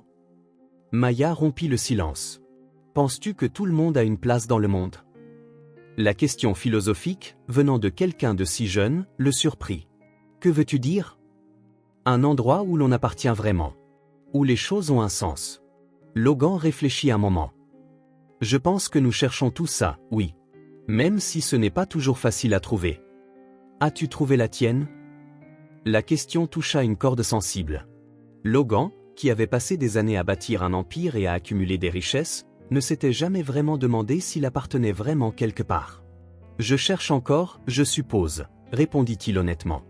Maya hocha la tête, comme si la réponse avait du sens pour elle. « Moi aussi. »« À quoi ressemblerait ta place dans le monde, si tu pouvais choisir ?» demanda Logan, sincèrement curieux. Elle réfléchit un moment, son petit visage sérieux sous la faible lumière de la ville. « Elle n'aurait pas besoin d'être grande, » commença-t-elle. « Ou jolie comme ton appartement. Je veux juste un endroit où je n'ai pas à avoir peur. » La simplicité de ce souhait frappa Logan profondément. Alors qu'il avait passé des années à courir après des manoirs, des voitures, des avions et des yachts, cet enfant ne désirait que la chose la plus élémentaire, la sécurité. « De quoi as-tu peur ?» demanda-t-il doucement. Maya haussa les épaules. « De tout, je suppose. Ne pas avoir de nourriture pour demain, des hommes en colère qui crient dans le couloir, devoir courir au milieu de la nuit parce que le loyer n'a pas été payé. » Elle fit une pause. Perdre Noah. Être vraiment seul. Chaque mot était comme une petite lame dans le cœur de Logan. La réalité de sa vie avant leur rencontre devenait plus claire. Une petite enfant portant des fardeaux bien trop lourds, vivant dans une insécurité constante. « Maya, dit-il doucement. Je ne peux pas te promettre que tu n'auras plus jamais peur. Nous avons tous peur parfois. Mais je peux te promettre que tu n'auras plus à y faire face seul. » Elle le regarda pensivement. « Tu as peur aussi ? » Bien sûr. Comme aujourd'hui, quand les alarmes de Noah se sont déclenchées. Mais tu avais l'air si fort. Logan offrit un petit sourire. Avoir peur ne veut pas dire qu'on ne peut pas être fort. En fait, le vrai courage, c'est de faire ce qui doit être fait, même quand on a peur. Comme toi, observa-t-il. Même si tu avais peur, tu m'as parlé et tu m'as aidé. Et comme toi, rétorqua-t-il. Même si tu as peur, tu t'occupes de ton frère tous les jours. Maya réfléchit à cela, puis demanda soudain, « Logan, si Noah va mieux, est-ce qu'on devra partir d'ici ?» La question prit Logan au dépourvu. Il était vrai que légalement, la situation était temporaire, il avait la garde provisoire pendant que l'assistante sociale enquêtait. Finalement, des décisions devraient être prises. Je ne suis pas sûr de comment tout cela va se régler, répondit-il honnêtement. Mais je sais que je veux rester dans vos vies, d'une manière ou d'une autre. Je veux qu'on reste ensemble, dit-elle avec une fermeté surprenante. Toi, moi et Noah. Le désir, énoncé si simplement, toucha Logan profondément. Il réalisa qu'il le voulait aussi, énormément. Je le veux aussi, Maya. Ils retombèrent dans le silence, contemplant les lumières de la ville. Finalement, Maya bâilla, l'épuisement l'emportant sur l'anxiété. Allons dormir un peu, suggéra Logan. Nous retournerons tôt demain. Elle hocha la tête, le laissant la guider à l'intérieur.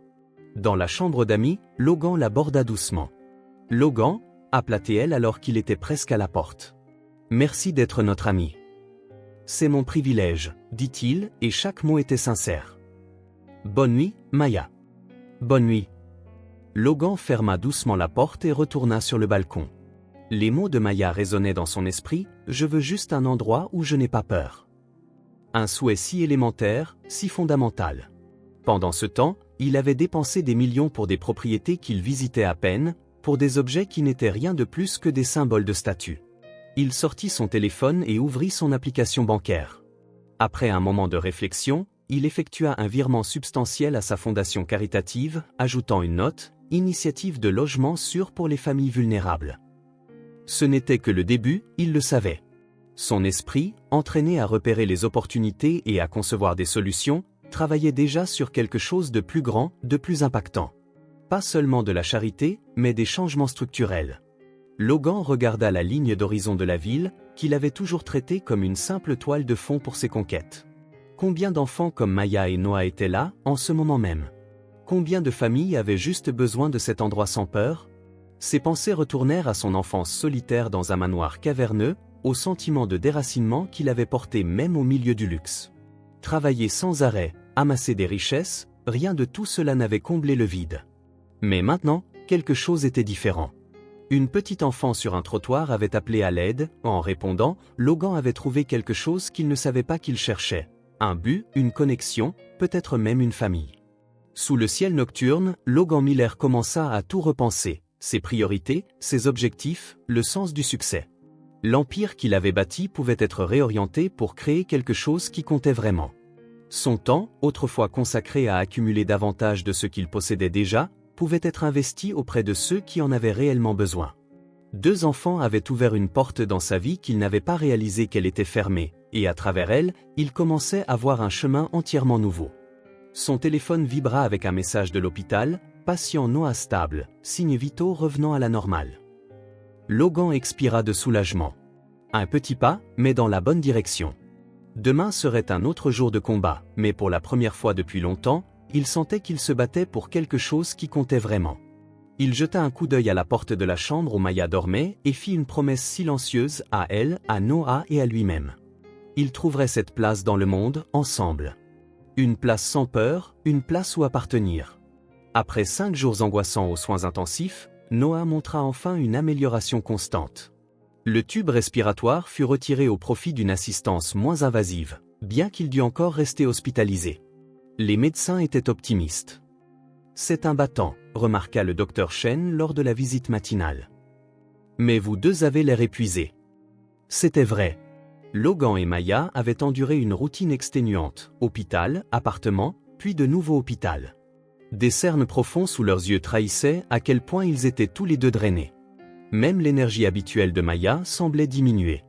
Maya, dit Logan alors qu'il regardait Noah dormir calmement. Et si on sortait un peu aujourd'hui? Juste quelques heures. Elle hésita, jetant un regard inquiet à son frère. Le docteur Chen a dit que Noah dormirait la majeure partie de la journée à cause des médicaments, continua Logan. Nous pouvons laisser nos numéros aux infirmières et revenir immédiatement s'il y a le moindre changement. Maya se mordit la lèvre, considérant l'idée. On peut aller quelque part près d'ici? Bien sûr. Il y a un parc à 2 pâtés de maison. Elle regarda Noah une fois de plus, puis hocha la tête. D'accord, mais seulement pour un petit moment.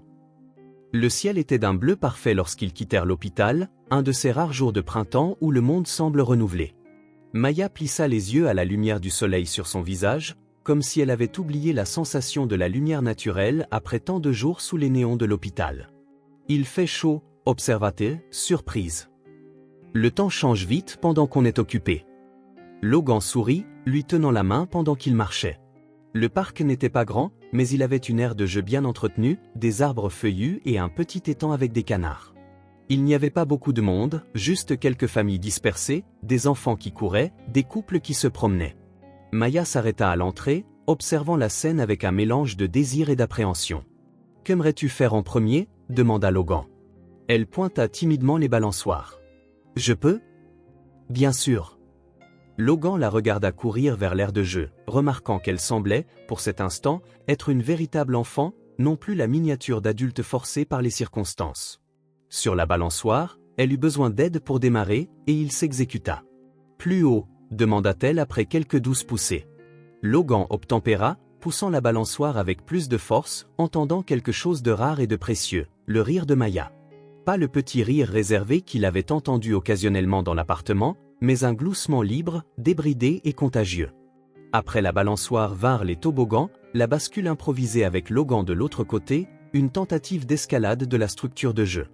À chaque activité, Maya semblait se défaire d'une autre couche d'inquiétude, s'autorisant simplement à être une enfant. « J'ai soif », annonça-t-elle après un moment, les joues rouges d'effort et de plaisir.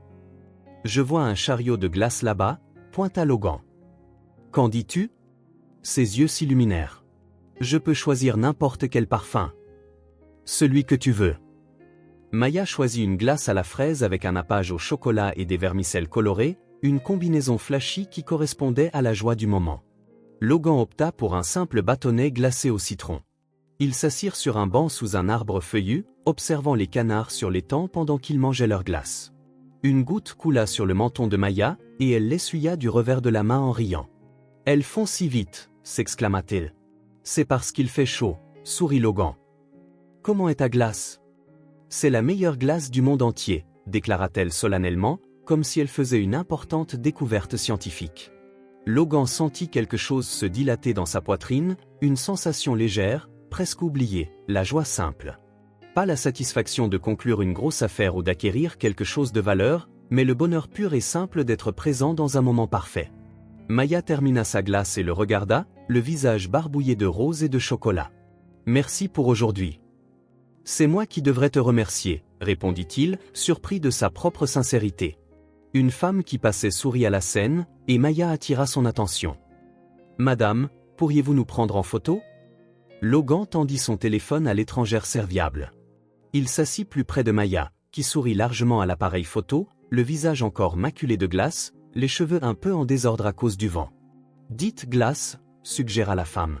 « Glace », répondirent-ils à l'unisson, Maya gloussant, Logan souriant d'une manière qui atteignait ses yeux, quelque chose qui ne s'était pas produit sur les photos depuis des années. Lorsque la femme rendit le téléphone, Logan regarda l'image capturée et sentit une boule dans sa gorge.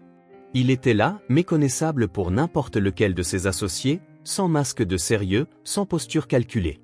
Juste un homme sincèrement heureux à côté d'une enfant radieuse. « Elle est bien sortie » demanda Maya en s'étirant pour voir. « Parfaite » répondit-il en rangeant le téléphone. Ils retournèrent lentement à l'hôpital, comme pour faire durer le moment. Maya ramassa quelques feuilles colorées en chemin, prévoyant de les montrer à Noah quand il se réveillerait. Ces quelques heures volées à la dure réalité à laquelle ils étaient confrontés étaient comme un aperçu d'une autre vie possible. Une vie où les moments simples de bonheur n'étaient pas des exceptions, mais la règle. Un jour de soleil au milieu de la tempête, un moment de paix parfaite. L'état de Noah continua de s'améliorer régulièrement. Après 2 semaines à l'hôpital, les médecins discutèrent de sa sortie dans les jours à venir.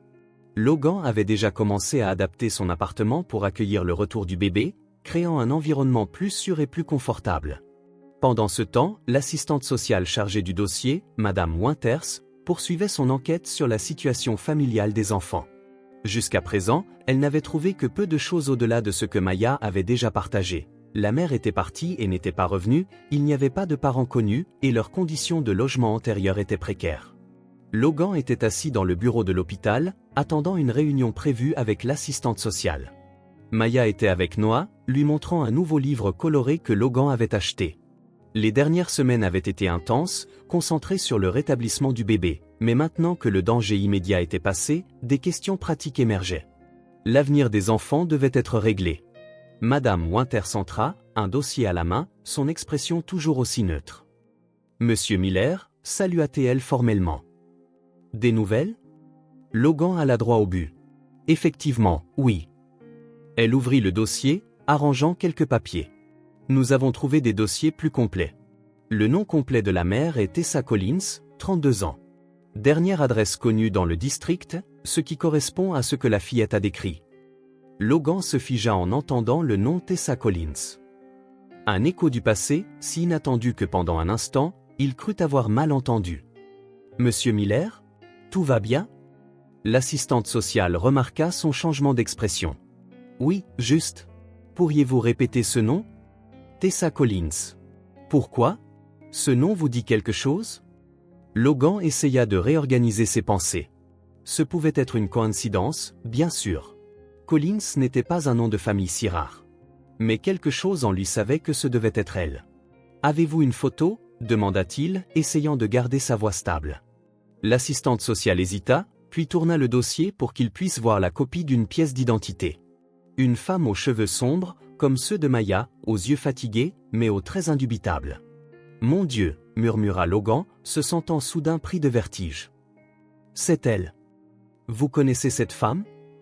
Logan ferma brièvement les yeux alors que des souvenirs lointains l'envahissaient avec une force écrasante. Je l'ai connue. Il y a de nombreuses années. Le manoir Miller, 24 ans plus tôt. Le jardin arrière s'étendait sur des hectares, avec des haies parfaitement taillées formant un labyrinthe où un garçon de 8 ans courait constamment, regardant par-dessus son épaule. Logan connaissait chaque courbe, chaque passage secret, c'était son royaume d'évasion. Logan, appela une voix féminine. Où es-tu passé? Ton professeur de français est là. Il retint son souffle, caché derrière un buisson d'ornements. La gouvernante passa juste à côté, maugréant à propos d'enfants gâtés et d'argent gaspillé. Lorsque ses pas s'estompèrent, il entendit un gloussement derrière lui. « Tu es vraiment doué pour ça, » dit Tessa, émergeant de sa propre cachette. 1 an de moins que lui, mince et agile, avec des tresses sombres et des genoux perpétuellement écorchés. « Chut !» Logan plaça un doigt sur ses lèvres, mais il souriait. « Allons au chêne. » Ils coururent silencieusement, évitant les fenêtres et les zones ouvertes, jusqu'à ce qu'ils atteignent un arbre massif au bord de la propriété, partiellement caché par un feuillage épais. Il y avait là une cabane rudimentaire que Logan avait construite avec l'aide du jardinier, avant que celui-ci ne soit renvoyé pour s'être trop approché du jeune maître. « J'ai apporté quelque chose, » dit Tessa après avoir grimpé. Elle sortit de la poche de son tablier 2 cookies au chocolat fraîchement sortis du four, encore chauds. « Maman m'a laissé les prendre de la fournée. » Logan accepta le cookie comme s'il s'agissait d'un trésor. Dans le manoir Miller, les sucreries étaient strictement contrôlées. Un garçon de bonne famille a besoin de discipline alimentaire, disait toujours sa mère. Ta mère est la meilleure, déclara-t-il entre 2 bouchées. Tessa rayonna de fierté. Elle a dit qu'elle m'apprendrait à les faire un jour. Alors je pourrais t'en apporter tout le temps. Techniquement, Tessa n'était pas censée être là du tout. Elle était la fille de Rosa Collins, la femme de ménage, ne venant au manoir que les jours où elle n'avait pas école et où sa mère n'avait personne pour la surveiller. Les règles de la maison étaient claires, elle devait rester dans la cuisine, silencieuse, à l'écart. Mais Logan, solitaire dans le palais glacial qu'il appelait sa maison, avait trouvé en elle une alliée, une amie. Qu'est-ce que c'est? Tessa pointa un livre que Logan avait caché dans la cabane. Un atlas. Logan l'ouvrit, révélant des cartes colorées. Ça montre le monde entier. Ils passèrent l'après-midi à imaginer des aventures, pointant des lieux lointains et rêvant de les visiter. Logan serait un explorateur, Tessa une scientifique découvrant des plantes magiques. Ils partiraient ensemble, se promirent-ils, dès qu'ils seraient assez grands pour s'enfuir. Tessa, appela Rosa au loin. Il est temps de rentrer, ma chérie. Je dois y aller, dit-elle rapidement, rassemblant les miettes de cookies dans un mouchoir. À jeudi. À jeudi, confirma Logan. J'apporterai le nouveau jeu que j'ai eu. Tessa descendit rapidement, fit un dernier signe de la main et courut vers l'entrée de service où sa mère l'attendait. Logan resta en arrière, le monde soudain moins coloré sans son amie secrète. Monsieur Miller? La voix de l'assistante sociale le ramena au présent. Vous avez dit que vous connaissiez Tessa Collins? Logan s'éclaircit la voix, essayant de retrouver son calme. Oui. Il y a longtemps. Sa mère travaillait pour ma famille. Quand nous étions enfants. Madame Winter haussa les sourcils, surprise par la coïncidence. Je vois. Eh bien, cela pourrait être pertinent. Nous avons découvert que Tessa Collins a été admise dans un centre de désintoxication il y a environ 2 mois. Mais elle est partie contre avis médical après 3 semaines. Depuis, il n'y a aucune trace de son emploi ou de son adresse actuelle. Logan sentit un pincement de tristesse. La fillette aux tresses et aux genoux écorchés, toujours rieuse, apportant toujours de la couleur à son monde gris. Comment en était-elle arrivée là? L'avez-vous localisée? Demanda-t-il. Pas encore. Nous vérifions les refuges, les hôpitaux. Elle fit une pause. Étant donné la situation et votre implication avec les enfants, je recommande que votre tutelle temporaire soit prolongée. Cela vous offrira plus de sécurité juridique pendant que nous poursuivons l'enquête. Logan hocha la tête, digérant toujours la nouvelle choquante. Je veux aider à la retrouver, dit-il soudainement. Je peux engager des détectives privés pour compléter la recherche officielle. L'assistante sociale le regarda avec curiosité. C'est inhabituel, mais je ne vois aucun empêchement légal. Cependant, je dois vous avertir qu'une réunion de famille n'est pas toujours la meilleure solution selon les circonstances. Je comprends. Mais je pense que ces enfants méritent de savoir ce qui est arrivé à leur mère, au minimum. Après la réunion, Logan erra dans les couloirs de l'hôpital, essayant de traiter la révélation. Tessa Collins. Sa première amie, sa seule amie pendant de nombreuses années. Manoir Miller, 23 ans plus tôt. Vous ne pouvez pas jouer aujourd'hui, jeune maître. La nouvelle gouvernante, Madame Hadley, était stricte et bien plus efficace pour le trouver que la précédente. Vous avez des leçons de bonne manière dans une demi-heure, et votre père veut vous voir ensuite pour discuter de vos progrès scolaires. Logan, maintenant âgé de 9 ans, regarda anxieusement la fenêtre. C'était jeudi. Tessa attendrait. Juste 1 heure, s'il vous plaît. Absolument pas. Et je vous suggère d'arrêter de regarder vers l'entrée de service. Il n'y a plus rien pour vous là-bas. Quelque chose dans son ton le troubla. Que voulez-vous dire? Madame Hadley redressa les manches de son uniforme immaculé. Madame Collins ne travaille plus pour cette famille. Votre père l'a renvoyée ce matin. Le choc paralysa Logan. Mais pourquoi? Cela ne vous regarde pas, jeune maître. Maintenant, allez vous préparer pour votre leçon. Cette nuit-là, caché en haut des escaliers, Logan surprit une conversation de ses parents dans le salon. Une influence inappropriée, disait son père. La fillette est mal élevée, aucun raffinement. Je ne veux pas que mon fils se mélange à ces gens. Je suis d'accord, mon cher, répondit doucement sa mère. Mais n'était-ce pas radical de renvoyer sa mère sans préavis?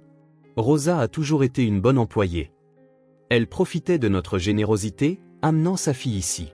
Et j'ai entendu de Madame Hadley qu'elle donnait à notre fils des cookies, des babioles. Complètement inapproprié. Enfin, c'est fait maintenant. Et le nouveau tuteur de bonne manière fait des merveilles avec le garçon. Logan retourna dans sa chambre, sentant les premières larmes qu'il s'était autorisées depuis des années. Le lendemain, il sauta les leçons et courut aux chênes. Mais la cabane était vide. Il laissa un mot, puis un autre, et encore un autre les jours suivants. Aucun ne reçut de réponse. Tessa avait simplement disparu de sa vie, emportant avec elle les seules heures de bonheur authentique qu'il connaissait. De retour dans la chambre d'hôpital, Logan regarda Maya parler avec animation à son frère.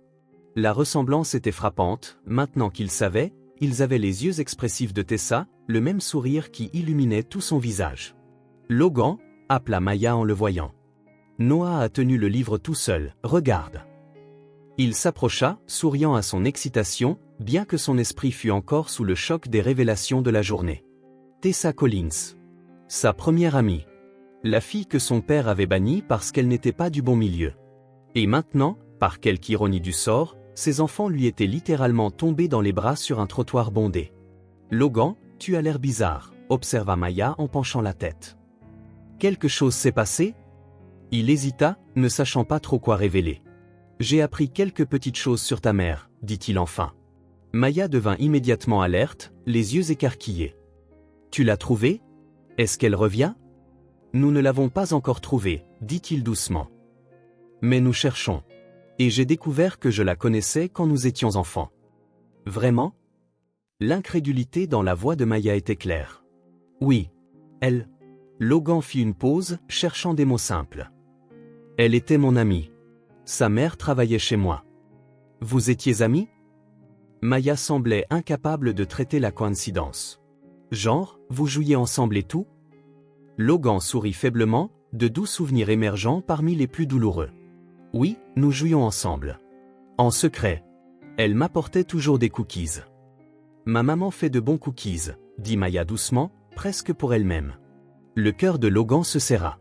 Alors Tessa avait bien appris cette recette de sa mère. Ce petit détail, si insignifiant, rendait tout plus réel. Nous la trouverons, Maya, promit-il, bien qu'il sût qu'il ne devait pas susciter de faux espoirs.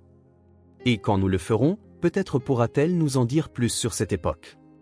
Maya hocha la tête, méditant ces nouveaux faits. C'est bizarre, dit-elle finalement. Comment on s'est rencontrés dans la rue comme ça? Et maintenant tu dis que tu connaissais ma maman. Parfois, la vie a des tournants surprenants, répondit Logan, sachant à quel point cela semblait inadéquat pour ce qu'il ressentait. Cette nuit-là, après que Maya se fut endormie sur la chaise près du berceau de Noah, Logan resta éveillé, se remémorant ses années lointaines. Combien sa vie aurait-elle été différente si son père n'avait pas séparé les familles? Quel chemin Tessa aurait-elle suivi si elle n'avait pas été arrachée à la sécurité relative qu'elle avait?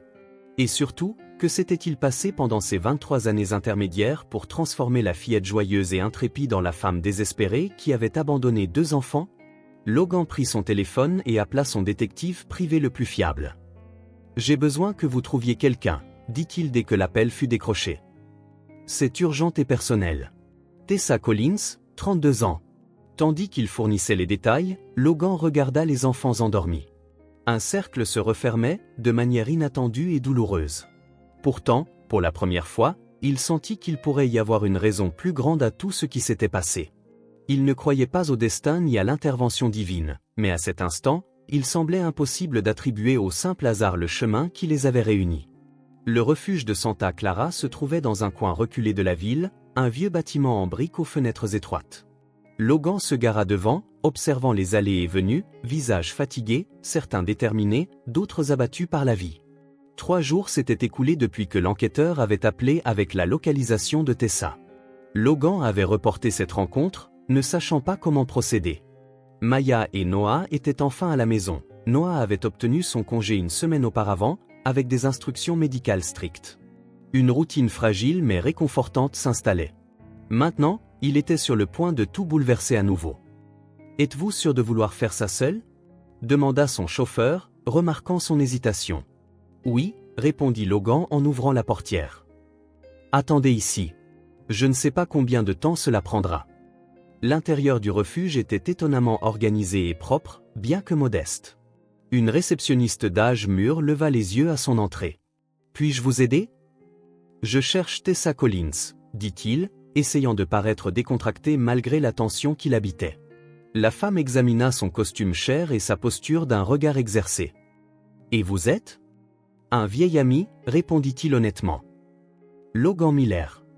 Quelque chose dans son nom sembla lui dire quelque chose. Ah oui. L'assistante sociale a mentionné que quelqu'un pourrait venir. Tessa est dans le jardin, à l'arrière. Elle le conduisit à travers un couloir, passant devant une cuisine commune où quelques femmes préparaient le déjeuner, puis un salon avec des canapés usés où des enfants jouaient sous le regard attentif de bénévoles. Elle adore le jardin, expliqua la réceptionniste. Elle y passe des heures, même les jours de froid. Une porte au bout du couloir s'ouvrait sur une petite cour avec quelques bancs et des parterres de fleurs, bien entretenus malgré des ressources limitées.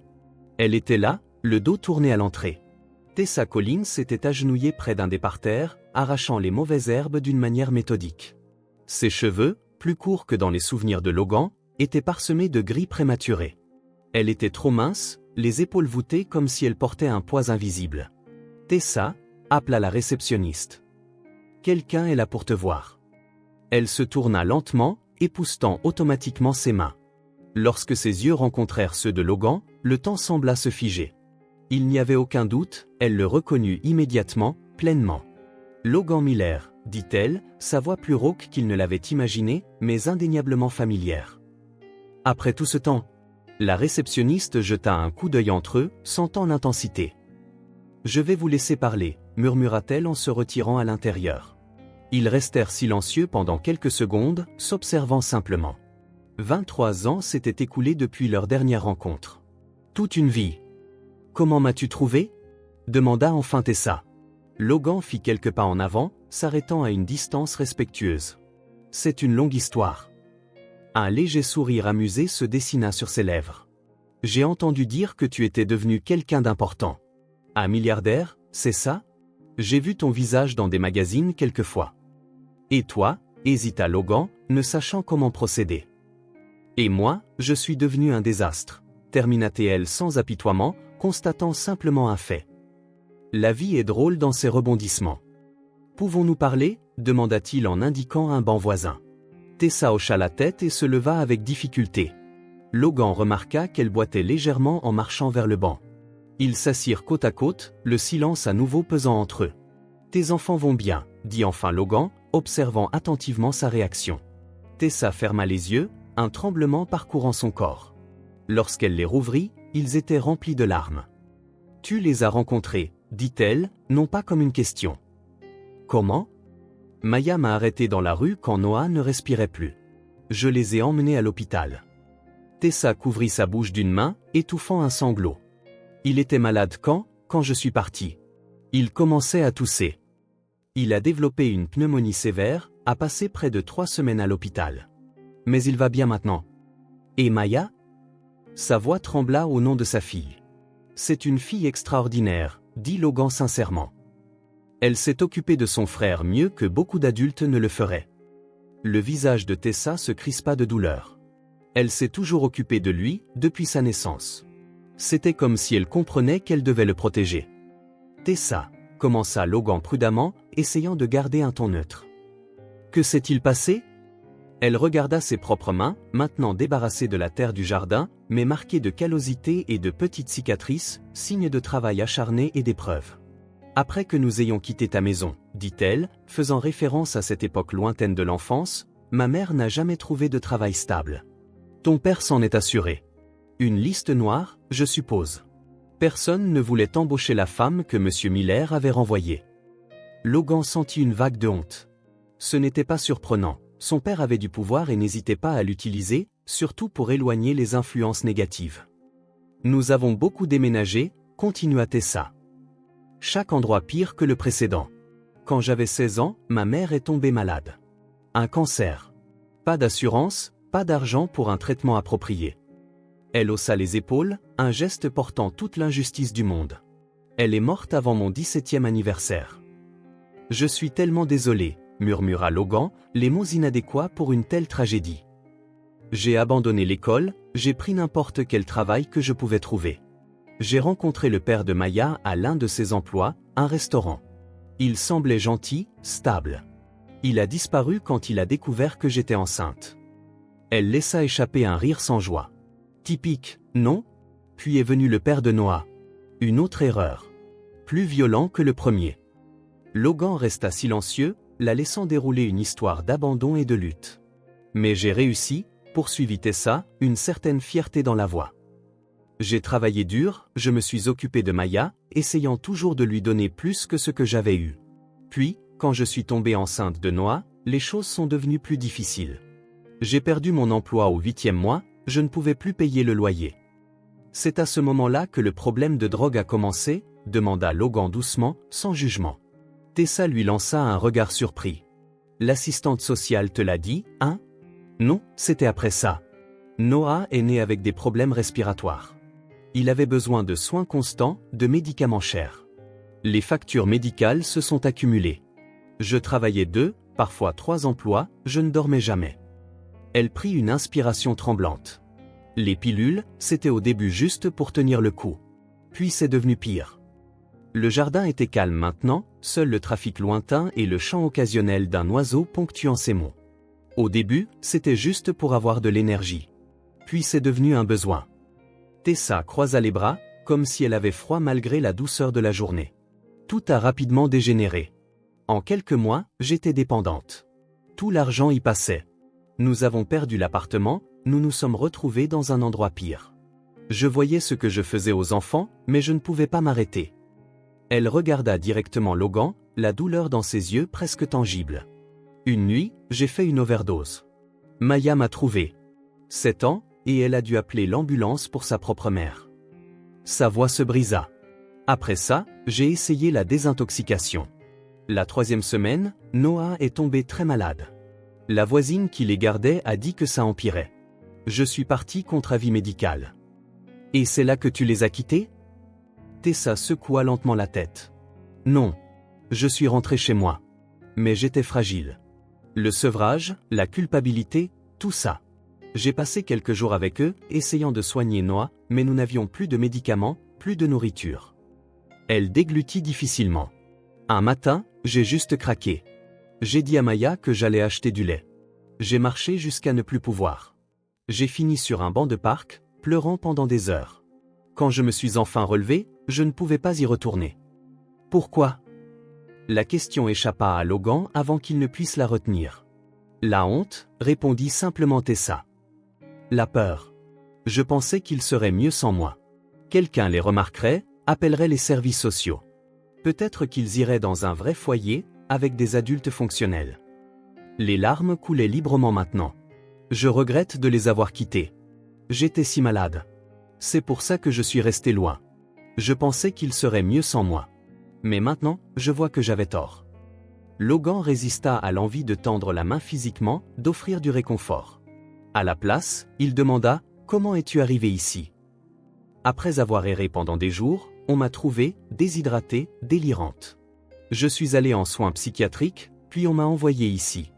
Je suis clean depuis 6 semaines. Elle essuya ses larmes du revers de la main.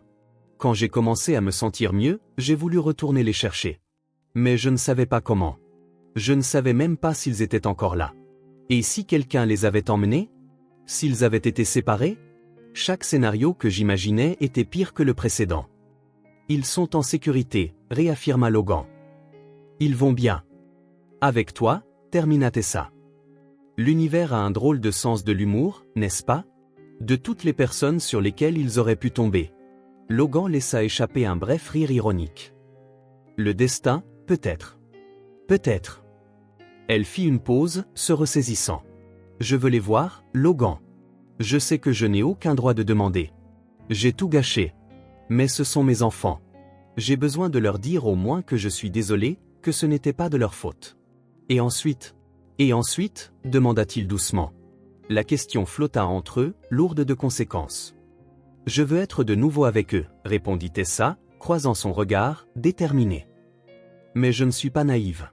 Je sais que je ne peux pas juste débarquer et reprendre là où j'ai laissé. Je dois prouver que je vais mieux, que je peux être la mère qu'ils méritent.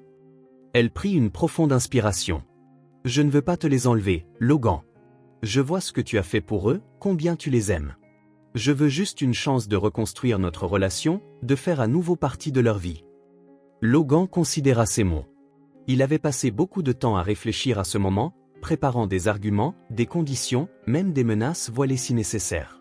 Mais maintenant, assis avec la fille qui avait autrefois été sa seule amie, maintenant une femme brisée essayant de reconstruire sa vie, ses stratégies semblaient cruelles et inutiles. Maya demande de tes nouvelles, dit-il finalement. Pas tous les jours, mais elle le fait. Elle veut savoir si tu vas bien, si tu reviendras. Une étincelle d'espoir illumina les yeux de Tessa. Que lui dis-tu? La vérité. Que nous ne savions pas, mais que nous cherchions. Et maintenant que tu m'as trouvé? Logan choisit ses mots avec soin. Je pense que nous pouvons commencer doucement. Des visites supervisées. Voir comment Maya réagit, comment tu te sens. Noah est très jeune et ne se souviendra pas, mais Maya? Il hésita. Elle a traversé beaucoup de choses. Elle est forte, mais aussi fragile. Nous devons la protéger de nouveaux traumatismes. Je suis entièrement d'accord. Tessa hocha la tête avec empressement. Nous irons à son rythme. Je veux juste une chance de montrer que j'essaie vraiment. J'aiderai autant que je peux, offrit Logan. J'ai des relations pour organiser une thérapie, une formation professionnelle, tout ce dont tu as besoin. Pourquoi, murmura Tessa. Pourquoi fais-tu tout ça pour moi? Logan y réfléchit. Pourquoi, en effet? Était-ce la culpabilité du passé? La responsabilité envers les enfants? Ou quelque chose de plus profond? Parce que cette fille qui m'apportait des cookies a été la première personne à me faire sentir que je comptais, répondit-il honnêtement. Et parce que tes enfants m'ont appris plus sur ce qui compte vraiment dans la vie que 20 ans dans le monde de l'entreprise ne l'ont jamais fait. Tessa eut un sourire triste mais sincère. Tu as toujours été un bon garçon, Logan. Même dans ce manoir froid. Et tu as toujours été courageuse, répondit-il. Tu le es encore. Tout le monde ne peut pas reconstruire sa vie à partir de zéro. Ils réglèrent les premiers détails. Logan reviendrait dans 2 jours, amenant Maya pour une première rencontre en terrain neutre, un petit café près du refuge où ils pourraient parler sans la formalité d'une visite supervisée officielle. « Comment vas-tu préparer Maya » demanda Tessa, l'anxiété claire dans sa voix. Avec honnêteté, répondit Logan. Elle mérite de savoir ce qui se passe. Je lui expliquerai que tu étais malade, que tu vas mieux et que tu veux la voir. Et si elle ne veut pas me voir? La plus grande peur de Tessa était évidente. Elle le voudra, assura Logan. Cela prendra peut-être du temps pour pardonner, pour faire à nouveau confiance. Mais elle voudra te voir. Quand ils se dirent au revoir, la tension initiale avait cédé la place à un étrange sentiment d'apaisement. Il n'était plus la fille de la femme de ménage et le garçon riche, ni la mère absente et le bienfaiteur milliardaire. Ils n'étaient que 2 adultes essayant de faire de leur mieux pour 2 enfants qu'ils aimaient. Merci, dit Tessa en le raccompagnant à la porte. D'avoir pris soin d'eux quand je ne le pouvais pas. De ne pas me juger maintenant. Tout le monde mérite une seconde chance, répondit Logan. J'ai eu la mienne quand Maya m'a arrêté dans la rue. Sur le chemin du retour, Logan réfléchit à la manière dont il allait annoncer la nouvelle à Maya. Il savait que ce serait délicat, qu'il devrait trouver l'équilibre parfait entre honnêteté et sensibilité. À sa surprise, en arrivant à l'appartement, il trouva Maya jouant joyeusement avec Noah dans le salon. Son visage s'illumina en le voyant. « Logan, regarde. Noah essaie de ramper. » Il les rejoignit sur le tapis, observant les tentatives maladroites du bébé, les encouragements enthousiastes de sa sœur. Pendant un instant, il s'autorisa juste à être présent dans cette joie simple, reportant la conversation difficile à plus tard. « Où es-tu allé » demanda Maya nonchalamment, une curiosité sincère dans les yeux. Logan prit une profonde inspiration. « J'ai rencontré quelqu'un aujourd'hui. Quelqu'un qui veut vraiment te voir, toi et Noah. » Maya se figea, tirant instinctivement son frère plus près d'elle. « Ta maman » continua-t-il doucement. « J'ai trouvé ta mère, Maya. » Ses yeux s'écarquillèrent, un mélange complexe d'émotions traversant son visage, espoir, peur, confusion, désir. « Est-ce qu'elle va bien » demanda-t-elle finalement, la voix à peine plus haute qu'un murmure. « Elle va de mieux en mieux, répondit-il honnêtement. Et elle veut vraiment te voir. Si tu es prête. » Maya resta silencieuse un long moment, digérant l'information. Puis, à la surprise de Logan, elle hocha lentement la tête. « Je veux la voir, » dit-elle simplement. À cet instant, Logan réalisa qu'ils entamaient un nouveau voyage. Ce ne serait pas facile ni linéaire. Il y aurait des revers, des peurs, des doutes. Mais il y avait aussi de l'espoir. Ce ne serait pas un retour à ce qui était avant impossible et peut-être même pas souhaitable. Ce serait quelque chose d'entièrement nouveau. Un nouveau départ pour eux tous. L'appartement de Logan était impeccable ce dimanche matin. Maya avait aidé à tout organiser, ses jouets rangés, les coussins arrangés, même un petit vase de fleurs sauvages que Logan avait acheté au marché ornait la table basse. Maintenant, elle était assise près de la fenêtre, regardant anxieusement la rue. « Elle arrive bientôt » demanda-t-elle pour la 3e fois en moins de 20 minutes. « D'une minute à l'autre » répondit Logan patiemment. « Voudrais-tu dessiner quelque chose à lui montrer quand elle arrivera » Maya secoua la tête, préférant continuer sa veille. Après 2 rencontres en lieu neutre, d'abord au café près du refuge, puis une promenade dans le parc, Tessa visitait aujourd'hui l'appartement pour la première fois. C'était une étape importante, une frontière émotionnelle à franchir. Quand la sonnette retentit enfin, Maya se figea. Le gribouillage qu'elle esquissait distraitement tomba, oublié, sur la table. Ses yeux se fixèrent sur la porte avec une intensité qui mêlait anticipation et appréhension. « Veux-tu ouvrir » demanda Logan doucement. Après un moment d'hésitation, Maya hocha la tête. Elle lissa la robe bleue qu'ils avaient choisie spécialement pour cette occasion et se dirigea vers la porte d'un pas délibéré. Logan resta en retrait, à une distance respectueuse, lui laissant de l'espace pour ce moment crucial. Lorsque la porte s'ouvrit, elle révéla Tessa debout dans le couloir. Elle portait une simple robe en coton, les cheveux attachés en une queue de cheval qui adoucissait les traits tendus de son visage. Dans ses mains tremblantes, elle tenait un petit bouquet de fleurs sauvages. Derrière elle, Madame Winters, l'assistante sociale, se tenait quelques pas en arrière, discrète mais observatrice. « Salut Maya », dit Tessa, sa voix à peine plus haute qu'un murmure. L'instant où mère et fille croisèrent leurs regards sembla s'étirer à l'infini. Puis, quelque chose sur le visage de Tessa s'effondra. Tout le sang-froid qu'elle avait soigneusement construit pour ce moment céda sous l'impact de voir sa fille sur le seuil, si proche et pourtant si distante. D'un mouvement instinctif, elle tomba à genoux, se mettant à la hauteur des yeux de Maya. Le bouquet glissa de ses doigts alors que des larmes silencieuses commençaient à couler. « Je suis désolée », dit-elle simplement, sans explication ni excuse. Juste ce mot, chargé de tout le regret qu'elle portait. Maya resta immobile, son petit visage un kaléidoscope d'émotions contradictoires, douleur, confusion, méfiance, et un désir indescriptible. Pendant un long moment, le monde sembla figé autour d'eux. Puis, avec une douceur surprenante, Maya tendit la main et toucha le visage de sa mère. Un geste hésitant, presque prudent, comme pour vérifier si elle était réelle et non pas un autre rêve qu'elle faisait souvent. « Tu es vraiment revenu », murmura-t-elle, mi-constatation, mi-question. Tessa hocha la tête, couvrant la petite main de sa fille de la sienne. « Oui », réussit-elle à dire. « Et je ne repartirai plus jamais, si tu me laisses rester. » Le moment fut interrompu par un cri venant de la chambre, Noah se réveillait de sa sieste. Maya recula légèrement, créant un espace entre elles, mais ensuite elle tendit la main à sa mère. « Viens », dit-elle simplement. « Noah voudra te voir. » Tessa accepta la main tendue, se relevant, les larmes toujours aux yeux. Logan ramassa le bouquet tombé tandis que Madame Winters indiquait qu'elle resterait dans le salon, laissant à la famille l'intimité de leurs retrouvailles. Dans la chambre, décorée d'un mobile d'étoiles et de planètes, Noah était assis dans un petit berceau. Bien qu'il nécessitât encore du matériel médical pour sa surveillance, son état s'était grandement amélioré ces dernières semaines. En voyant le bébé si petit au milieu des oreillers, Tessa s'arrêta brusquement. « Mon bébé » murmura-t-elle, un sanglot coincé dans sa gorge. « Mon Noah !» Le petit regarda l'étrangère avec curiosité, sans reconnaissance mais sans peur. Lorsque Tessa tendit timidement la main, il attrapa son doigt avec une force surprenante pour quelqu'un de si fragile. Ce simple geste déclencha une autre vague d'émotion. « Il aime tenir les doigts », expliqua Maya, observant attentivement. « Et les histoires avec des voix drôles. » Logan flottait dans l'embrasure de la porte, observant tranquillement le moment. Voir cette famille fragmentée essayer de se reconnecter touchait une partie profonde de lui, un désir d'appartenance qu'il reconnaissait en lui-même malgré ses privilèges. La journée se passa en conversation prudente dans le salon, tandis que Noah jouait sur une couverture avec des blocs colorés.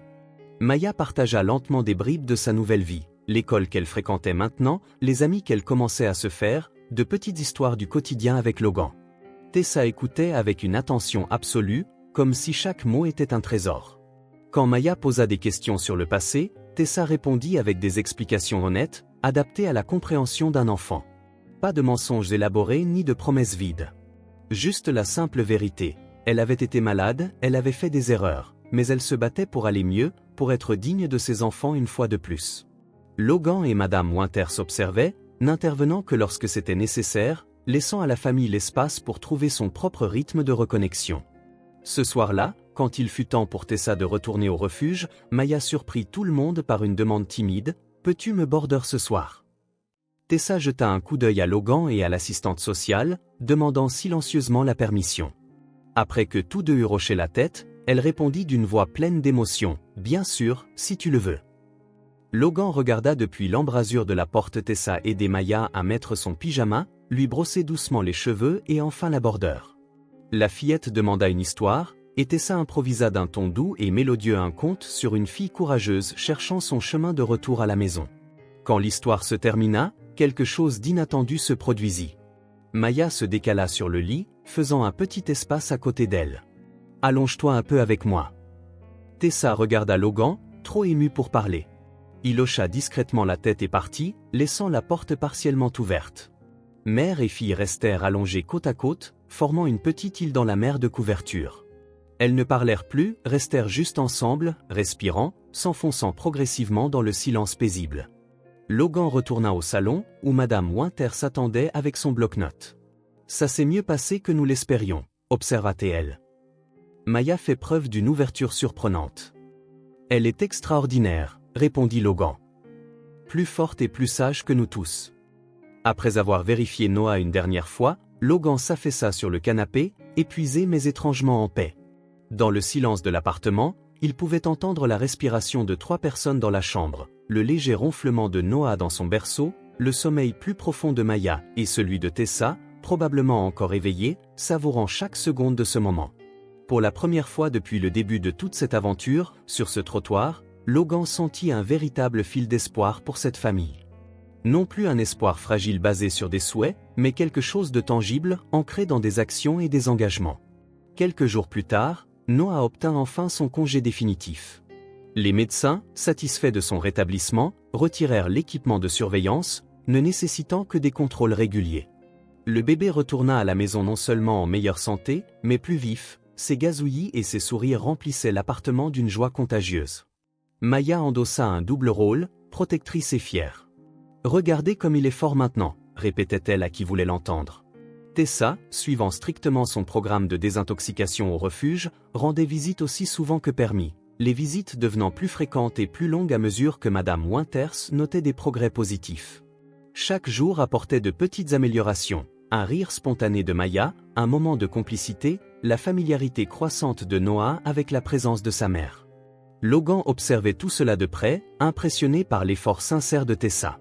Elle ne se contentait pas de rester clean, elle était véritablement engagée à reconstruire sa vie. Elle avait commencé un cours de jardinage, suivait assidûment des séances de thérapie, des groupes de soutien. Plus important encore, elle était présente et honnête avec ses enfants, ne faisant jamais de promesses qu'elle ne pouvait tenir. Un après-midi tranquille, alors que Maya jouait avec Noah dans le salon, Logan appela Tessa sur le balcon. Le soleil se couchait, peignant le ciel de teintes dorées et orangées.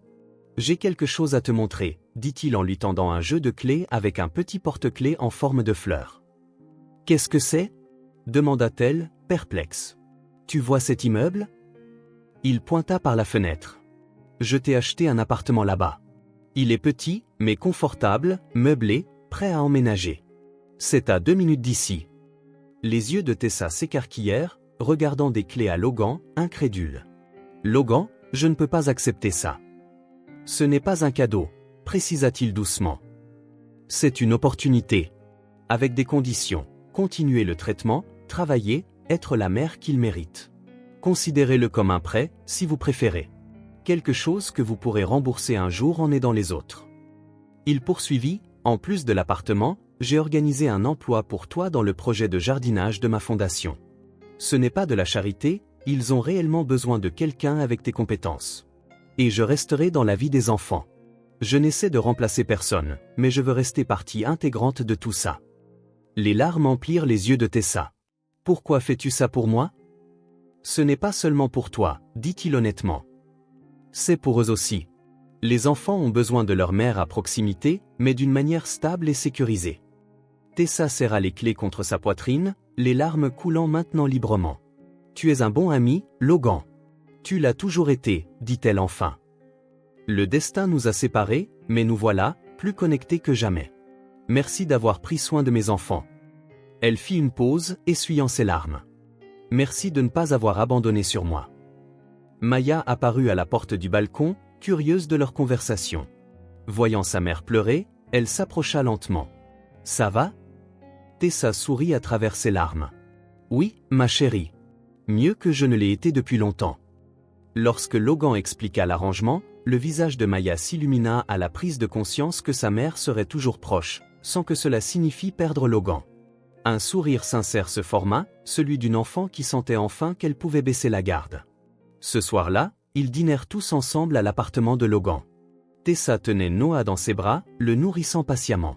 Le bébé, maintenant plus actif, tendait les bras vers Logan chaque fois qu'il passait, voulant aussi son attention. Tessa et Logan échangèrent un regard d'accord silencieux. Ils seraient tous les deux une présence constante dans la vie de ses enfants. Plus que cela, une amitié d'enfance avait retrouvé son chemin. Logan et Tessa, autrefois inséparables à l'ombre d'une grande maison, forgeaient de nouveaux liens, plus profonds, plus matures. Une amitié qui n'était jamais vraiment morte, seulement tombée en dormance avec le temps, renaissant maintenant, changeant des vies.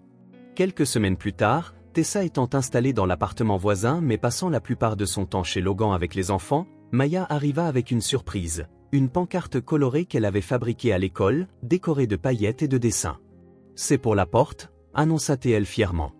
Logan l'aida à l'accrocher à l'entrée de l'appartement. En lettres enfantines et colorées, on pouvait lire « Maya, Noah, Logan et Tessa ». Ce n'était pas une définition traditionnelle de la famille, mais c'était la leur. Construite à travers des rencontres inattendues, des épreuves, des secondes chances, par-dessus tout, le choix quotidien de rester. Au cours des mois suivants, une nouvelle routine prit forme. Noah, complètement rétabli, courait dans le jardin, son rire résonnant parmi les arbres. Maya peignait sur le balcon avec Tessa, créant ensemble des œuvres d'art vibrantes. Logan, ayant réorganisé sa vie professionnelle pour être plus présent, préparait le dîner en écoutant leur rire flotter de l'extérieur. La promesse murmurait sur ce trottoir, le jour où tout avait commencé, lorsque Logan tenait un bébé respirant à peine et jurait à une fillette désespérée qu'il l'aiderait, avait été tenue d'une manière qu'aucun d'eux n'aurait pu imaginer. C'était une famille formée non par le sang ou les papiers, mais par l'amour, l'écoute et le fait de rester.